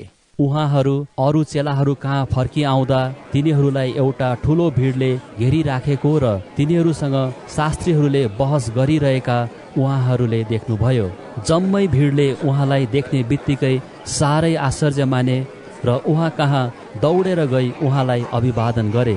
उहाँले तिनीहरूलाई सोध्नुभयो, तिमीहरू यिनीहरूसँग के को बहस गर्दैछौ? भिडबाट एकजनाले उहाँलाई जवाफ दियो, गुरुज्यू, मेरो छोरालाई गुङ्गो पार्ने हातमा लागेको छ र तपाईँ कहाँ ल्याएको छु। जब यसले मेरो छोरालाई पक्रन्छ, त्यसलाई भुइँमा पछार्छ र त्यसले मुखबाट फिस काट्छ र त्यसले दारा किट्न लाग्छ र त्यो अवठै पर्छ।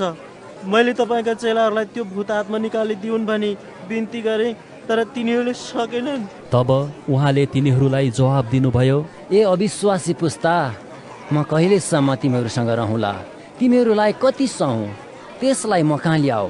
तिनीहरूले त्यस केटालाई उहाँ कहाँ ल्याए।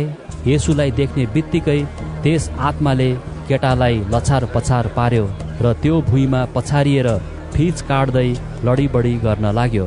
उहाँले त्यसका बाबुलाई सोध्नुभयो, कहिलेदेखि यसलाई यस्तो भएको हो? तिनले भने, बाल्यकालदेखि नै यसलाई नाश गर्न त्यस आत्माले घरिघरि यसलाई आगो र पानीमा पनि फालेको छ। यदि तपाईँले केही गर्न सक्नुहुन्छ भने दया गरी हामीलाई मद्दत गरिदिनुहोस्। येशूले तिनलाई भन्नुभयो, तपाईँले सक्नुहुन्छ भनी के भनेको? विश्वास गर्नेको लागि त सबै कुरा सम्भव छ। तब झट्टै केटाको बाबुले कराएर भने, म विश्वास गर्छु, मेरो अविश्वासमा मलाई सहायता गर्नुहोस्। तब भिड एकसाथ दगुरी आएको देखेर उहाँले त्यस अशुद्ध आत्मालाई यसो भनेर हप्काउनु भयो, ए गुङ्गो र बहिरो आत्मा, म तँलाई हुकुम गर्दछु, त्यसबाट निस्केर आइज र फेरि कहिल्यै त्यसभित्र नपस। अनि चिच्चाएर त्यस केटालाई साह्रै लछार पछार पारी त्यो आत्मा निस्क्यो र त्यो केटो मुर्दासरी भयो। यहाँसम्म कि धेरैले त त्यो मरेछ भनी ठाने। तर येशूले त्यसको हात समातेर त्यसलाई जुरुक्क उठाउनु भयो र त्यो उठ्यो। अनि जब उहाँ घरमा जानुभयो तब उहाँका चेलाहरूले गुप्तमा उहाँलाई यसो भनी सोधे, हामीले त्यसलाई किन निकाल्न सकेनौ? उहाँले तिनीहरूलाई भन्नुभयो, यस किसिमको चाहिँ प्रार्थनाले बाहेक अरू कुनै उपायले धपाउन सकिँदैन। अनि त्यहाँबाट निस्केर उहाँहरू गालिल भएर जानुभयो। यो कुरा कसैले थाहा नपाओस् भन्ने उहाँको इच्छा थियो, किनकि उहाँले आफ्ना चेलाहरूलाई शिक्षा दिँदै हुनुहुन्थ्यो। उहाँले तिनीहरूलाई भन्नुभयो, मानिसको पुत्र मानिसहरूका हातमा सुम्पिदिनेछ र तिनीहरूले उसलाई मार्नेछन् र ऊ मारिएको 3 दिनपछि फेरि जीवित भई उठ्नेछ। तर उहाँले भन्नुभएको यो कुरा तिनीहरूले बुझेनन् र उहाँसँग सोध्न डराए। उहाँहरू कफरनहुममा आउनुभयो र घरमा हुँदा उहाँले तिनीहरूलाई सोध्नुभयो, बाटोमा तिमीहरूले के बहस गरिरहेका थियौ? तर तिनीहरू चुप रहे, किनकि बाटोमा तिनीहरूले हामीमा सबैभन्दा महान को हो भनी आपसमा बहस गरेका थिए। तब उहाँ बस्नुभयो र 12 जनालाई बोलाउनुभयो र तिनीहरूलाई भन्नुभयो, कोही मानिस पहिलो हुने इच्छा गर्छ भने त्यो सबैभन्दा पछिल्लो र सबैको सेवक हुनुपर्छ। अनि एउटा सानो बालकलाई लिएर उहाँले त्यसलाई तिनीहरूका बीचमा राख्नुभयो र त्यसलाई काखमा लिएर उहाँले तिनीहरूलाई भन्नुभयो, जसले यस्ता साना बालकहरूमध्ये एउटालाई मेरो नाउँमा ग्रहण गर्छ त्यसले मलाई नै ग्रहण गर्छ र जसले मलाई ग्रहण गर्छ त्यसले मलाई होइन तर मलाई पठाउनु हुनेलाई ग्रहण गर्छ। यूहन्नाले उहाँलाई भने, गुरुज्यू, एकजना मान्छेले तपाईँको नाममा भूतहरू निकालिरहेको हामीले देख्यौं। हामीले त्यसलाई त्यसो गर्न मनाई गर्यौं, किनकि त्यो हामीलाई पछ्याउने मान्छे होइन। तर येशूले भन्नुभयो, त्यसलाई मनाई नगर, किनकि मेरो नाउँमा शक्तिको काम गर्नेले तुरुन्तै मेरो विरुद्धमा खराब बोल्ने छैन, किनकि जो हाम्रो विरुद्धमा छैन त्यो हाम्रो पक्षमा छ। किनभने जसले तिमीहरू क्रिस्का हौ भनेर तिमीहरूलाई मेरो नाउँमा 1 कचौरा पानी पिउन देला, साँच्चै म तिमीहरूलाई भन्दछु त्यसले कुनै किसिमले आफ्नो इनाम गुमाउने छैन। जसले म माथि विश्वास गर्ने यी सानाहरू मध्ये एकजनालाई बाधा देला, त्यसको निम्ति त बरु एउटा ठुलो जाँतोको ढुङ्गा त्यसको घिच्रोमा झुन्ड्याएर त्यसलाई समुद्रमा फालिदिनु असल हुने थियो। यदि तिम्रो हातले तिमीलाई बाधा दिन्छ भने त्यसलाई काटिदेऊ। 2 हात भएर नरकको ननिम्ने आगोमा जानुभन्दा डुँडो भएर जीवनमा पस्नु तिम्रो निम्ति असल हो।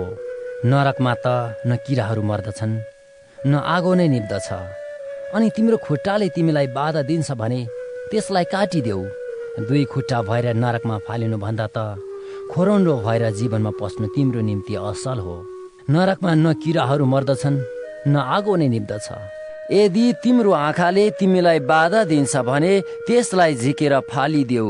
2 आँखा भएर नरकमा फालिनु भन्दा त 1 आँखा भएर परमेश्वरको राज्यमा पस्नु तिम्रो निम्ति असल हो। नरकमा त न किरा मर्दछन् न आगो नै निप्दछ, किनकि प्रत्येकलाई आगोले नै नुनिलो पार्छ। नुन असल हो, तर नुनको स्वाद गयो भने त्यो केले स्वादिलो तुल्याउने? तिमीहरू आफू आफूमा नुन राख र आपसमा शान्तिमा रहो।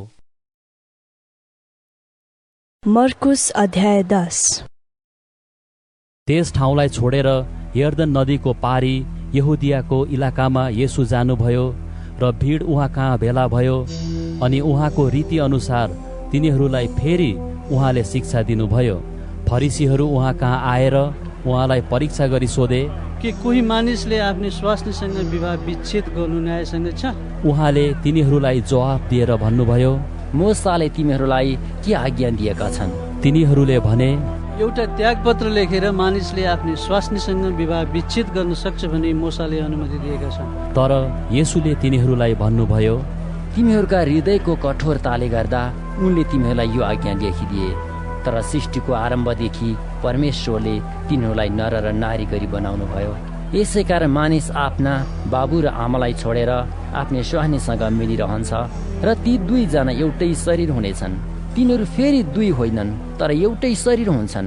यसकारण परमेश्वरले जसलाई एकसाथ जोड्नु भएको छ मानिसले नछुट्याओस्। घरमा हुँदा चेलाहरूले फेरि यस विषयमा येशूलाई सोधे। उहाँले तिनीहरूलाई भन्नुभयो, जसले आफ्नी स्वास्नीसँग विवाह विच्छेद गरेर अर्कीसँग विवाह गर्छ त्यसले उसको विरुद्ध व्यभिचार गर्छ।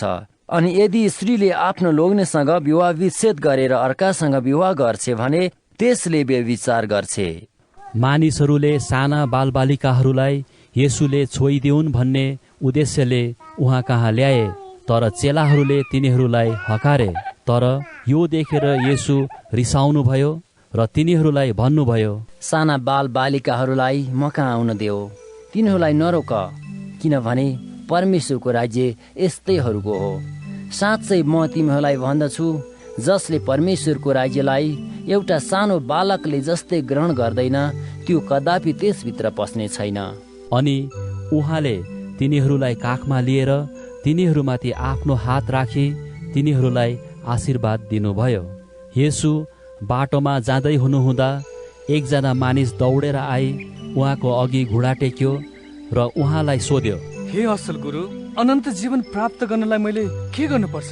येशूले त्यसलाई भन्नुभयो, तिमी किन मलाई असल भन्छौ? एक मात्र परमेश्वर बाहेक अरू कोही असल छैन। तिमी आज्ञाहरू त जान्दछौ, अर्थात् हत्या नगर्नु, व्यभिचार नगर्नु, नचोर्नु, झुटा गवाही नदिनु, नठग्नु, आफ्ना बाबु र आमालाई आदर गर्नु। अनि त्यसले उहाँलाई भन्यो, गुरुज्यू, यी सबै त मैले मेरो युवावस्थादेखि नै पालन गरेको छु। येशूले त्यसलाई हेर्नुभयो र त्यसलाई माया गरेर भन्नुभयो, तिमीलाई अझ एउटा कुराको अभाव छ। जाऊ र तिम्रा जे जति छन् बिक्री गर र गरिबहरूलाई देऊ र तिमीलाई स्वर्गमा सम्पत्ति मिल्नेछ, अनि आएर मेरो पछि लाग। तर यस कुराले त्यसको अनुहार उदासिलो भयो र त्यो दुखित भएर गइहाल्यो, किनभने त्यससित धेरै धन सम्पत्ति थियो। अनि वरिपरि हेरेर येशूले आफ्ना चेलाहरूलाई भन्नुभयो, धनीहरूलाई परमेश्वरको राज्यमा पस्नु कति कठिन छ। उहाँले भन्नुभएको यस कुरामा चेलाहरूले अचम्म माने। तर येशूले फेरि तिनीहरूलाई भन्नुभयो, बालक हो, धन सम्पत्तिमाथि भरोसा राख्नेहरूलाई परमेश्वरको राज्यभित्र पस्नु कति कठिन छ। धनी मानिसलाई परमेश्वरको राज्यभित्र पस्नुभन्दा त बरु सियोको नाथ्रीबाट ऊँटलाई छिर्न सजिलो हुन्छ। तिनीहरू ज्यादै अचम्बित भए र उहाँलाई भने, त्यसो भए को बाँच्न सक्छ? येशूले तिनीहरूलाई हेरेर भन्नुभयो, मानिसहरूका निम्ति त यो असम्भव छ, तर परमेश्वरको लागि छैन, किनकि परमेश्वरको निम्ति सबै कुरा सम्भव हुन्छ। पत्रुसले उहाँलाई भने, हेर्नुहोस्, हामीले सबै छोड्यौं र तपाईँको पछि लागेका छौं। येशूले भन्नुभयो, साँच्चै म तिमीहरूलाई भन्दछु, जसले मेरो निम्ति र सुसमाचारको खातिर घर वा दाजुभाइ वा दिदीबहिनी वा आमा बाबु वा छोरा छोरीहरू वा जग्गा जमिन छोड्छ, त्यसले सतावटको साथसाथै 100 गुणा बढी घर, दाजुभाइ, दिदीबहिनी, आमा, छोराछोरी र जग्गा जमिन यसै समयमा पाउनेछ, अनि आउँदो युगमा अनन्त जीवन। तर धेरै पहिला हुनेहरू पछिल्ला र पछिल्ला हुनेहरू चाहिँ पहिला हुनेछन्। उहाँहरू यरुसलेमतिर जाँदै हुनुहुन्थ्यो र येशू तिनीहरूका अघि अघि हिँडिरहनु भएको थियो। चेलाहरू अचम्बित थिए र अरू पछि पछि आउनेहरू भयभीत थिए। तब उहाँले 12 चेलाहरूलाई फेरि एकातिर लगेर आफूमाथि परि आउने कुराहरू तिनीहरूलाई सुनाउनु भयो। उहाँले भन्नुभयो, हेर, हामी यरुसलेमतिर जाँदैछौँ, त्यहाँ मानिसको पुत्रलाई मुख्य पुजारीहरू र शास्त्रीहरू कहाँ सुम्पिदिनेछ र तिनीहरूले उसलाई मृत्युदण्ड दिनेछन् र अन्य जातिहरूको हातमा सुम्पिदिनेछन्। अनि तिनीहरूले उसलाई गिल्ला गर्नेछन् र उसलाई थुक्नेछन्, उसलाई कोर्रा लगाउनेछन् र उसलाई मार्नेछन्, तर 3 दिनपछि ऊ फेरि जीवित भई उठ्नेछ। जब्दियाका 2 छोराहरू याकुब र यूहन्ना उहाँ कहाँ आएर भने, गुरुज्यू, हामी तपाईँसँग जे माग्छौँ तपाईँले हाम्रा निम्ति गरिदिनुहोस् भन्ने हाम्रो इच्छा छ। उहाँले तिनीहरूलाई सोध्नुभयो, तिमीहरूका निम्ति म के गरिदिउँ भन्ने तिमीहरूको इच्छा छ? तिनीहरूले उहाँलाई भने, तपाईँको महिमामा हामी मध्ये एकजना तपाईँको दाहिनेपट्टि र अर्को तपाईँको देब्रेपट्टि बस्न पाउने मन्जुरी हामीलाई दिनुहोस्। तर येशूले तिनीहरूलाई भन्नुभयो, तिमीहरू के माग्दछौ सो तिमीहरू जान्दैनौ। के जुन कचौरा म पिउँछु त्यो तिमीहरू पिउन सक्छौ? अथवा जुन बप्तिस्मा मैले लिएको छु त्यो बप्तिस्मा तिमीहरू लिन सक्छौ? तिनीहरूले उहाँलाई भने, हामी सक्छौं। येशूले तिनीहरूलाई भन्नुभयो, जुन कचौरा म पिउँछु त्यो तिमीहरू पिउने छौ र जुन बप्तिस्मा मैले लिएको छु त्यो बप्तिस्मा तिमीहरू लिनेछौ। तर मेरो दाहिनेपट्टि र मेरो देब्रेपट्टि बस्न दिनु चाहिँ मैले दिने होइन, यो त जस जसको निम्ति तयार भइराखेको छ तिनीहरूकै निम्ति हो। यो सुनेर 10 जना चेलाहरू याकुब र यूहन्नासँग रिसाए। तब येशूले तिनीहरूलाई आफू कहाँ बोलाएर भन्नुभयो, तिमीहरू जान्दछौ कि अन्य जातिहरूमाथि शासन गर्नेहरूले तिनीहरूमाथि अख्तियार चलाउँछन् अनि तिनीहरूका ठुला ठालुहरूले तिनीहरूमाथि अधिकार चलाउँछन्। तर तिमीहरूमा चाहिँ त्यसो हुँदैन। तर तिमीहरूमा जसले ठुलो हुने इच्छा गर्दछ त्यो तिमीहरूको सेवक हुनुपर्दछ, अनि तिमीहरूमा जसले पहिलो हुने इच्छा गर्दछ त्यो सबैको दास हुनै पर्दछ। किनकि मानिसको पुत्र सेवा पाउन होइन तर सेवा गर्न र धेरैका छुटकाराको मोलको निम्ति आफ्नो प्राण दिन आएको हो। त्यसपछि उहाँहरू यरीहोमा आउनुभयो र उहाँ आफ्ना चेलाहरू र ठुलो भिडसहित यरीहोबाट निस्किनु हुँदा तिमैको छोरो बार्तिमै एउटा अन्धो भिखारी बाटोको किनारमा बसिरहेको थियो। जब त्यसले उहाँ नासरतका येशू हुनुहुन्छ भन्ने सुन्यो तब कराएर त्यसले भन्न लाग्यो, हे येशू दाउदका पुत्र म माथि दया गर्नुहोस्। तब धेरैले त्यसलाई चुप लागोस् भनेर हप्काए, तर त्यो झन चर्को गरी कराउन लाग्यो, हे दाउदका पुत्र म माथि दया गर्नुहोस्। तब येशू टक्क अडिनुभयो र भन्नुभयो, त्यसलाई बोलाओ। अनि तिनीहरूले त्यस अन्धालाई यसो भनेर बोलाए, ढारस गर, उठ, उहाँले तँलाई बोलाउँदै हुनुहुन्छ। अनि आफ्नो खास्टो फालेर त्यो जुरुक्क उठ्यो र येशू कहाँ आयो। येशूले त्यसलाई भन्नुभयो, तिमी के चाहन्छौ? म तिम्रो निम्ति के गरौँ?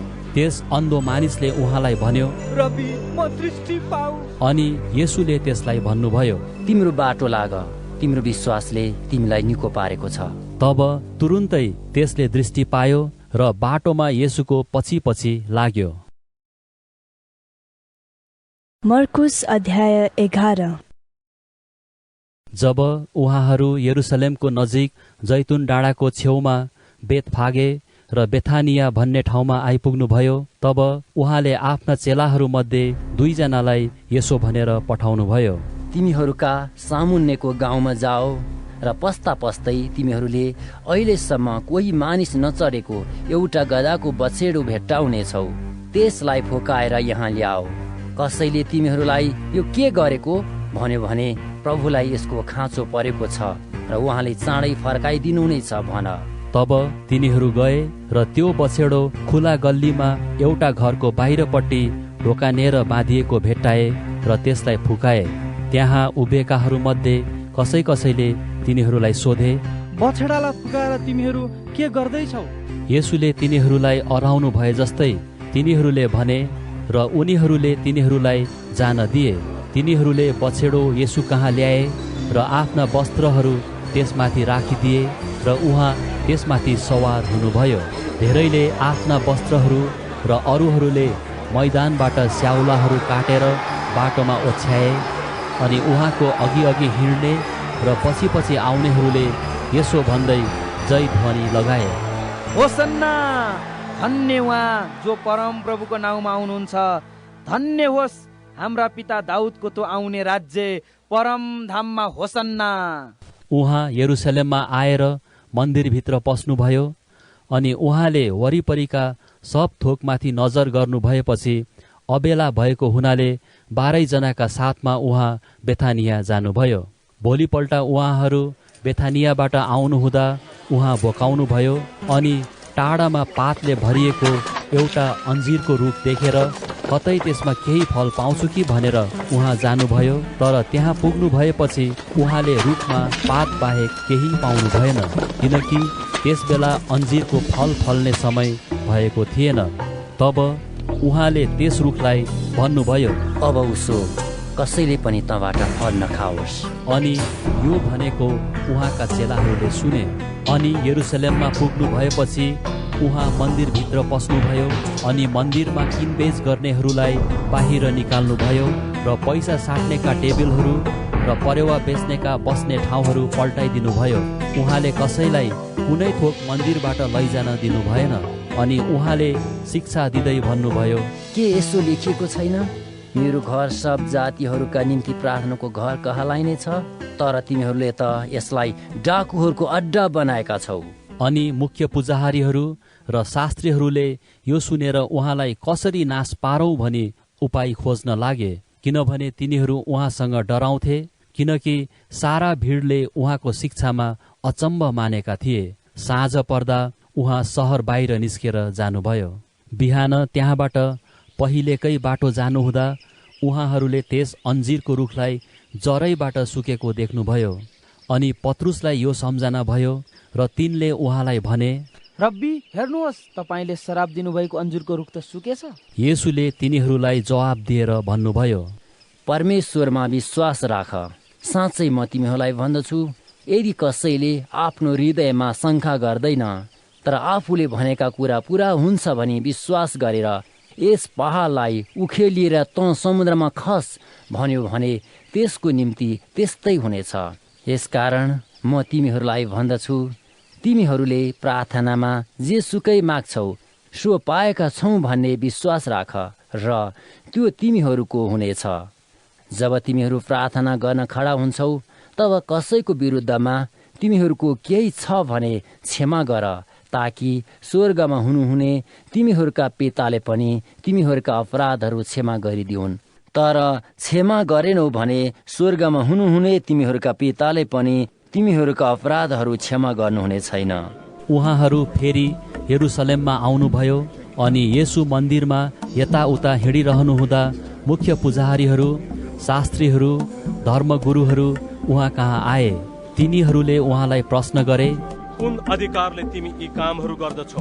यी कामहरू गर्ने अधिकार तिमीलाई कसले दियो? येशूले तिनीहरूलाई भन्नुभयो, म तिमीहरूलाई एउटा प्रश्न सोध्छु र तिमीहरूले त्यसको जवाफ देऊ, र कुन अधिकारले म यी काम गर्दछु सो तिमीहरूलाई भन्नेछु। यूहन्नाले दिएको बप्तिस्मा स्वर्गबाट हो कि मानिसबाट, मलाई जवाफ देऊ। तब तिनीहरू यसो भन्दै आपसमा बहस गर्न लागे, स्वर्गबाट भनौ भने त तिमीहरूले उनीमाथि किन विश्वास गरेनौ भनी तिनले भन्दैछन्, मानिसहरूबाट भनौ कि? तर यसो भन्न उनीहरू जनतादेखि डराए, किनकि सबैले यूहन्नालाई साँचो अगमवक्ता भनी ठान्थे। तब तिनीहरूले येशूलाई जवाफ दिएर भने, हामीलाई थाहा छैन। येशूले तिनीहरूलाई भन्नुभयो, म पनि कुन अधिकारद्वारा यी काम गर्दछु सो तिमीहरूलाई भन्दिन। मर्कुस अध्याय 12। उहाँले तिनीहरूलाई दृष्टान्तहरूमा भन्न लाग्नुभयो, एकजना मानिसले दाखबारी लगाएर त्यसको वरिपरि बार लगाए र कोलको निम्ति एउटा खाल्डो खने अनि एउटा मचान बनाएर तिनले दाखबारी मोहीहरूलाई कमाउन दिए र आफू चाहिँ परदेश लागे। फसलको समयमा तिनले एउटा नोकरलाई केही फलहरू ती मोहीहरूबाट लिन पठाए, तर तिनीहरूले त्यसलाई पक्रेर पिटे र रित्ते हात पठाए। फेरि तिनले तिनीहरू कहाँ अर्को नोकरलाई पठाए, तर तिनीहरूले त्यसको टाउकोमा हिर्काए र त्यसको बेइज्जत गरे। मालिकले अझै अर्कालाई पठाए, तर त्यसलाई तिनीहरूले मारे र अरू धेरैलाई पनि पठाए, तर तिनीहरूले कसैलाई पिटे र कसैलाई मारे। तिनको अब एकजना थियो, तिनका प्रिय पुत्र। तिनीहरूले मेरा छोरालाई त आदर गर्लान् भनेर सबैभन्दा पछि तिनले उनैलाई तिनीहरूकहाँ पठाए। तर ती मोहीहरूले आपसमा भने, यो त उत्तराधिकारी हो, आओ हामी यसलाई मारौँ र हक हाम्रो नै हुनेछ। अनि तिनीहरूले उनलाई पक्रेर मारे र दाखबारीको बाहिर फ्याँकिदिए। तब दाखबारीका मालिकले के गर्नेछन्? तिनी आउनेछन् र ती मोहीहरूलाई नाश गर्नेछन् र दाखबारी अरूहरूलाई दिनेछन्। के तिमीहरूले धर्मशास्त्रको यो वचन पढेका छैनौ? जुन ढुङ्गालाई भवन निर्माण गर्नेहरूले रद्द गरे त्यही चाहिँ कुनाको सिरी ढुङ्गा बन्यो। यो परमप्रभुबाट भएको हो अनि हाम्रो दृष्टिमा यो आश्चर्यको छ। त्यसपछि तिनीहरूले उहाँलाई पक्रन खोजे, किनकि यो दृष्टान्त उहाँले तिनीहरूकै विरुद्धमा भन्नुभएको हो भनी तिनीहरूले बुझे। तर तिनीहरू भिडसँग डराएको कारणले उहाँलाई छोडेर गइहाले। पछिबाट उहाँलाई बातमा फसाउँ भनेर तिनीहरूले फरिसीहरू र हेरोदीहरू मध्येका कोही व्यक्तिहरूलाई उहाँ कहाँ पठाए। तिनीहरू आएर उहाँलाई भने, गुरुज्यू, हामी जान्दछौँ तपाईँ साँचो हुनुहुन्छ र कसैको वास्ता गर्नुहुन्न, किनकि तपाईँ मुख हेरेर काम गर्नुहुन्न, तर परमेश्वरको मार्ग साँचो रीतिले सिकाउनुहुन्छ। भन्नुहोस्, कैसरलाई कर तिर्नु न्यायसँग छ कि छैन? हामी कर तिरौँ कि नतिरौँ? येशूले तिनीहरूको कपटीपन थाहा पाएर तिनीहरूलाई भन्नुभयो, तिमीहरू किन मलाई परीक्षा गर्दछौ? एउटा दिनार ल्याएर देखाओ। तिनीहरूले एउटा सिक्का ल्याए। उहाँले तिनीहरूलाई भन्नुभयो, यो तस्बिर र छाप कसको हो? तिनीहरूले उहाँलाई भने, कैसरको। तब येशूले तिनीहरूलाई भन्नुभयो, कैसरका चिजहरू कैसरलाई दियो र परमेश्वरका चिजहरू परमेश्वरलाई। तिनीहरूले उहाँसँग अचम्म माने। मृतकबाट पुनरुत्थान हुँदैन भन्ने सदुकीहरू उहाँ कहाँ आए अनि उहाँलाई सोधे, गुरुज्यू, मोसाले हामीलाई लेखिदिएका छन् कि कसैको दाजु मर्यो र निसन्तान भएर स्वास्नीलाई छोडिराख्यो भने उसको भाइले त्यस स्त्रीलाई लैजानु पर्छ र आफ्नो दाजुको निम्ति सन्तान खडा गर्नुपर्छ। एउटा परिवारमा 7 भाइ थिए। जेठाले एउटी स्वास्नी ल्यायो अनि त्यो मानिस निसन्तान भएर मर्यो। अब माइला भाइले त्यस स्त्रीलाई विवाह गर्यो र त्यो पनि निसन्तान भएर मर्यो। अनि साइलाले पनि त्यस्तै गर्यो। अनि 7 भाइको सन्तान भएन। सबैभन्दा पछि त्यो स्त्री पनि मरी। अब मृतकहरूको पुनरुत्थानमा तिनीहरू मध्ये त्यो कसकी स्वास्नी हुन्छ? किनकि ती 7 जनाले त्यसलाई विवाह गरेका थिए। येशूले तिनीहरूलाई भन्नुभयो, तिमीहरू भुलमा परेको कारण यही होइन र? कि तिमीहरू न त धर्मशास्त्र जान्दछौ न परमेश्वरको शक्तिलाई जान्दछौ? किनकि जब मृतकबाट तिनीहरूको पुनरुत्थान हुन्छ, तिनीहरू न त विवाह गर्छन् न तिनीहरूको विवाह हुन्छ, तर तिनीहरू स्वर्गमा भएका दूतहरू जस्तै हुन्छन्। मृतकहरू जीवित भई उठ्ने कुराको विषयमा के तिमीहरूले मोसाको पुस्तकमा पढेका छैनौ? कि कसरी पोत्रोको विषयमा लेखिएको खण्डमा परमेश्वरले मोसालाई भन्नुभयो, म अब्राहमका परमेश्वर, इसहाकका परमेश्वर र याकुबका परमेश्वर हुँ। उहाँ मुर्दाहरूका परमेश्वर हुनुहुन्न, तर जिउँदाहरूका हुनुहुन्छ। तिमीहरू एकदमै भुलमा परेका छौ। शास्त्रीहरू मध्ये एकजना आए र तिनीहरूलाई आपसमा विवाद गरिरहेका सुने। येशूले मानिसहरूलाई ठिक जवाब दिनुभएको देखेर तिनले उहाँलाई सोधे, सबै आज्ञाहरूमा मुख्य चाहिँ कुन हो? येशूले जवाब दिनुभयो, सबैभन्दा मुख्य चाहिँ यो हो, हे इस्राएल सुन, परमप्रभु हाम्रा परमेश्वर एउटै परमप्रभु हुनुहुन्छ। तैँले परमप्रभु आफ्ना परमेश्वरलाई तेरो सारा हृदयले, तेरो सारा प्राणले, तेरो सारा समझले र तेरो सारा शक्तिले प्रेम गर। दोस्रो चाहिँ यो हो, तैँले आफ्नो छिमेकीलाई आफूलाई जस्तै प्रेम गर। यो भन्दा ठुलो आज्ञा अर्को छैन। त्यस शास्त्रीले उहाँलाई भने, गुरुज्यू, तपाईँले ठिक भन्नुभयो। परमेश्वर एउटै हुनुहुन्छ, उहाँ बाहेक अर्को कोही छैन। उहाँलाई सारा हृदयले, सारा समझले, सारा शक्तिले प्रेम गर्नु र छिमेकीलाई आफूलाई जस्तै प्रेम गर्नु सबै होम बलि र बलिदानहरू भन्दा उत्तम हो। तिनले बुद्धिमानी साथ जवाब दिएका देखेर येशूले तिनलाई भन्नुभयो, तिमी परमेश्वरको राज्यदेखि टाढा छैनौ। त्यस समयदेखि उहाँलाई प्रश्न गर्ने कसैको हिम्मत भएन। अनि मन्दिरमा सिकाउनु हुँदा येशूले भन्नुभयो, कसरी ख्रिस्ट दाउदका पुत्र हुन् भनी व्यवस्थाका शास्त्रीहरू भन्दछन्? किनकि दाउद आफैले पवित्र आत्माद्वारा भनेका छन्, परमप्रभुले मेरा प्रभुलाई भन्नुभयो, तिमी मेरो दाहिने हातपट्टि बस, जबसम्म म तिम्रा शत्रुहरूलाई तिम्रा खुट्टाका पैताला मुनि राख्दिन। जब दाउद आफैले उनलाई प्रभु भन्दछन्, त कहाँबाट उनी तिनका पुत्र भए? अनि त्यहाँको ठुलो भिडले उहाँको वचन खुसी साथ सुन्यो। तब शिक्षा दिनुहुँदा येशूले भन्नुभयो, शास्त्रीहरूदेखि होशियार रहो। तिनीहरू लामो वस्त्र लाएर यताउता डुल्न र बजारहरूमा अभिवादन पाउन तथा सभाघरहरूमा प्रमुख स्थान र भोजहरूमा आदरको स्थान पाउन रुचाउँछन्। तिनीहरू विधवाहरूका घर लुट्छन्, तर लोकाचारको लागि लामो लामो प्रार्थना गर्दछन्, यस्ता मानिसहरूले अझ बढी दण्ड पाउनेछन्। अनि उहाँ मन्दिरको भेटी चढाउने ठाउँको सामुन्ने बस्नुभयो र भिडले भेटी पात्रमा भेटी चढाएको हेर्नुभयो। धेरै धनी मानिसहरूले ठुला ठुला रकम चढाए, अनि एउटी गरिब विधवाले आएर तामाका 2 सिक्का अर्थात् 1 पैसा चढाई। आफ्ना चेलाहरूलाई आफू कहाँ बोलाएर उहाँले तिनीहरूलाई भन्नुभयो, साँच्चै म तिमीहरूलाई भन्दछु, भेटी पात्रमा चढाउनेहरूमध्ये यस गरिब विधवाले सबैभन्दा बढी चढाई, किनभने सबैले आफ्नो आफ्नो प्रशस्तताबाट चढाए, तर यस स्त्रीले चाहिँ आफ्नो दरिद्रताबाट आफ्नो सारा जीविका नै अर्पण गरी। मर्कुस अध्याय 13। जब उहाँ मन्दिरबाट निस्कदै हुनुहुन्थ्यो, तब उहाँका चेलाहरूमध्ये एकजनाले उहाँलाई भने, हेर्नुहोस् गुरुज्यू, कति ठुला ठुला ढुङ्गाहरू र कति भव्य भवनहरू। येशूले तिनलाई भन्नुभयो, यहाँ त एउटा ढुङ्गामाथि अर्को ढुङ्गा नछोडिने गरी सबै भत्काइनेछन्।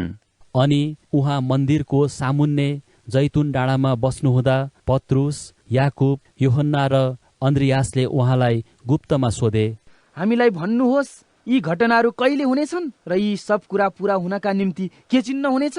येशूले तिनीहरूलाई भन्नुभयो, होशियार हौ, कसैले तिमीहरूलाई भ्रम नपारोस्। धेरैजना मेरो नाउँमा म उही नै हुँ भन्दै आउनेछन् र तिनीहरूले धेरैलाई भ्रममा पार्नेछन्। जब तिमीहरूले लडाईँ र लडाईँहरूको हल्ला सुन्नेछौ, तब नडराओ।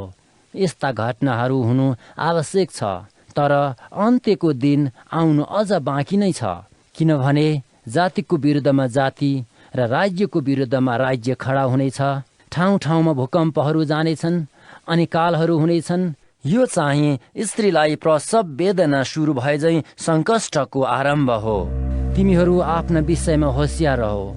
तिनीहरूले तिमीहरूलाई अदालतमा सुम्पनेछन्। तिमीहरू सभाघरहरूमा पिटिनेछौ अनि हाकिमहरू र राजाहरूका सामुन्ने मेरो खातिर तिनीहरूलाई गवाही दिन तिमीहरू खडा हुनेछौ र पहिला सबै जातिहरूलाई सुसमाचार प्रचार गरिनुपर्छ। जब मानिसहरूले तिमीहरूलाई पक्री लगेर मुद्दा चलाउँछन्, तब के बोलौँ भनी अघिबाटै फिक्री नगर।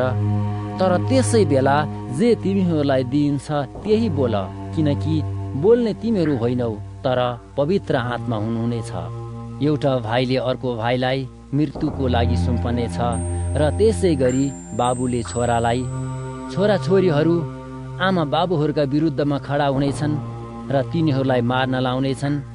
अनि मेरो नाउँको खातिर तिमीहरू सबैबाट घृणित हुनेछौ, तर जो अन्त्यसम्म स्थिर रहन्छ त्यसको उद्धार हुनेछ। जब तिमीहरू विनाशकारी घृणित थोकलाई जहाँ हुनु नपर्ने त्यही उभिएको देख्छौ, पढ्नेले बुझोस्। तब यहुदियामा हुनेहरू पहाडहरूतिर भागुन्। घरको कौसीमा हुने तल नओर्लोस्, न त आफ्नो घरबाट केही निकाल्नलाई भित्र पसोस्। खेतमा हुने आफ्नो खास्टो लिन पछाडि नफर्कोस्। तर हाय ती दिनमा गर्भवती र दूध खुवाउने आमाहरूलाई त्यो हिउँदमा नहोस् भनी प्रार्थना गर, किनकि ती दिनहरूमा यस्तो महासङ्कष्ट आइपर्नेछ कि परमेश्वरले गर्नुभएको सृष्टिको सुरुदेखि अहिलेसम्म न त यस्तो भएको छ न कहिल्यै हुनेछ। यदि परमेश्वरले ती दिन नघटाइदिनु भएको भए त कुनै मानिस बाँच्ने थिएन, तर उहाँले चुन्नु भएकाहरूका खातिर ती दिन घटाउनु भएको छ। त्यो बेला कसैले तिमीहरूलाई हेर ख्रिस्ट यहाँ छन् वा त्यहाँ छन् भन्यो भने तिमीहरू विश्वास नगर, किनभने झुटा ख्रिस्टहरू र झुटा अगमवक्ताहरू खडा हुनेछन् अनि सम्भव भए चुनिएकाहरूलाई भ्रममा पार्न तिनीहरूले चिन्हहरू र आश्चर्यका कामहरू गर्नेछन्। तर तिमीहरू चाहिँ होशियार रहो। हेर, मैले तिमीहरूलाई सबै कुरा अघिबाटै भनिदिएकै छु। तर ती दिनमा त्यस महासङ्कष्टपछि सूर्य अँध्यारो हुनेछ र चन्द्रमाले आफ्नो चमक दिने छैन। ताराहरू आकाशबाट खस्नेछन् र आकाशमा भएका शक्तिहरू डगमगाउनेछन्। अनि त्यस समयमा मानिसहरूले मानिसको पुत्रलाई शक्ति र महिमासित बादलमा आउँदै गरेको देख्नेछन्। तब उसले स्वर्गदूतहरूलाई उठाउनेछ र पृथ्वीको अन्त्यदेखि आकाशको अन्त्यसम्म चारै दिशाबाट आफ्ना चुनिएकाहरूलाई भेला गर्नेछ। अन्जीरको रुखबाट पार्सिक त्यसको हाँगा कमलो भएर पालुवा हाल्ने बित्तिकै ग्रीष्म ऋतु नजिक आएछ भन्ने तिमीहरू थाहा पाउँछौ। यसरी नै तिमीहरूले पनि जब यी घटनाहरू भइरहेका देख्छौ तब ऊ नजिक छ, ढोकामा नै छ भन्ने जान। साँच्चै म तिमीहरूलाई भन्दछु, यी सबै कुरा भइ नसकुन्जेल यो पुस्ता बिति जाने छैन। स्वर्ग र पृथ्वी बिति जानेछ, तर मेरा वचन कहिल्यै बित्ने छैनन्। तर त्यस दिन र त्यस घडीको विषयमा पिताले बाहेक अरू कसैले जान्दैन, न त स्वर्गमा हुने स्वर्गदूतहरूले न पुत्रले। होसियार रहो, जागा बस र प्रार्थना गर, किनकि त्यो बेला कहिले आउने हो सो तिमीहरू जान्दैनौ। यो त मालिकले आफ्ना चाकरहरूलाई घरको प्रत्येक काम र दायित्व जिम्मा दिएर र पालेलाई जागा रहनु भनी आज्ञा दिएर परदेश लागेको जस्तो हो। यसकारण तिमीहरू पनि जागा रहो, किनकि घरको मालिक बेलुकी कि आधा रातमा कि भाले बास्ता कि बिहान कहिले आउने हो सो तिमीहरू जान्दैनौ। नत्र त ऊ अचानक आउँदा उसले तिमीहरूलाई निदाइरहेका भेट्टाउला। जे म तिमीहरूलाई भन्दछु त्यो म सबैलाई भन्दछु, जागा रहो। मर्कुस अध्याय 14। यसको 2 दिनपछि निस्तार र अखमिरी रोटीको चाड थियो। मुख्य पुजारीहरू र शास्त्रीहरू उहाँलाई कसरी छलद्वारा पक्रेर मारौं भन्ने दाउमा थिए, किनभने तिनीहरूले भनेका थिए, चाडको बेलामा होइन, नत्र मानिसहरूमा हुलदङ्गा मचिएला। उहाँ बेथानियामा सिमोन कुष्ठरोगीको घरमा खाना बस्नुहुँदा एउटी स्त्री विशुद्ध जटामसीको बहुमूल्य अत्तर सिंगमर्मरको सिसीमा लिएर आई र त्यो सिसी फुटाएर त्यो सुगन्धित जटामसीको अत्तर उहाँको शिरमा खन्याई। तर कोहीले रिस गरेर आपसमा भन्न लागे, यो सुगन्धित अत्तर किन यसरी नोक्सानी गरेको? किनकि यो अत्तर 300 चाँदीका सिक्का भन्दा बढीमा बिक्री गरेर गरिबहरूलाई त्यो पैसा दिन सकिन्थ्यो। अनि तिनीहरूले त्यस स्त्रीलाई झपारे। तर येशूले भन्नुभयो, छोडिदेऊ, किन तिमीहरू त्यसलाई सताउँछौ? त्यसले म प्रति असल काम गरेकी छे। किनभने गरिबहरू त तिमीहरूसँग सधैँ हुन्छन् र इच्छा लागेको कुनै पनि समय तिमीहरू तिनीहरूको भलाइ गर्न सक्छौ, तर म त सधैँ तिमीहरूका साथमा हुँदिन। यस स्त्रीले जे गर्न सक्थे त्यही गरेकी छे। यसले मेरो शरीरको दफनको निम्ति अघिबाटै सुगन्धित अत्तर घसेर तयार पारेकी छे। साँच्चै म तिमीहरूलाई भन्दछु, सारा संसारमा जहाँ जहाँ यो सुसमाचार प्रचार गरिन्छ, यस स्त्रीले जे गरेकी छे उसको सम्झनाको लागि यो कार्यको वर्णन गरिनेछ। तब 12 चेलाहरू मध्ये एकजना यहुदा इस्करियोत चाहिँ येशूलाई तिनीहरूका हातमा पक्राइदिनका निम्ति मुख्य पुजारीहरू कहाँ गयो। तिनीहरू यो सुनेर खुसी भए र त्यसलाई पैसा दिने कबुल गरे। अनि उहाँलाई कसरी पक्राउँ भनी त्यसले अनुकूल मौका खोज्न लाग्यो।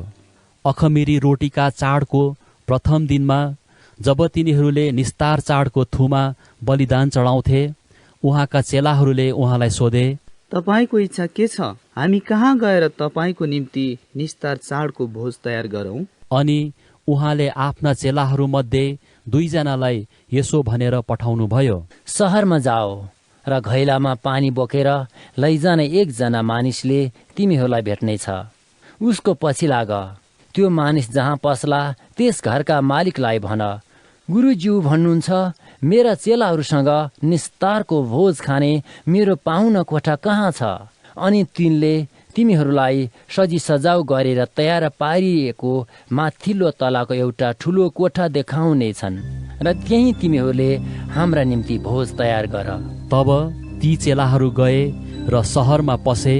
अनि उहाँले तिनीहरूलाई भन्नुभए जस्तै भेट्टाए र तिनीहरूले निस्तार चाडको भोज तयार गरे। साँझ हुँदा उहाँ 12 जनासँग आउनुभयो। उहाँहरू ढल्केर खानु हुँदै गर्दा येशूले भन्नुभयो, साँच्चै म तिमीहरूलाई भन्दछु, तिमीहरू मध्ये मसँग खाने एकजनाले मलाई धोका दिनेछ। तिनीहरू दुखित भए अनि पालै पालो उहाँलाई के त्यो म हुँ भनी सोध्न लागे। उहाँले तिनीहरूलाई भन्नुभयो, 12 मध्ये एकजना जसले मसँग थालमा रोटी चोपिरहेछ, किनकि मानिसको पुत्रलाई उसको विषयमा लेखिए बमोजिम हुन्छ। तर धिक्कार त्यस व्यक्तिलाई जसद्वारा मानिसको पुत्रलाई धोका हुन्छ। त्यस मान्छेको त जन्मै नभएको भए असल हुने थियो।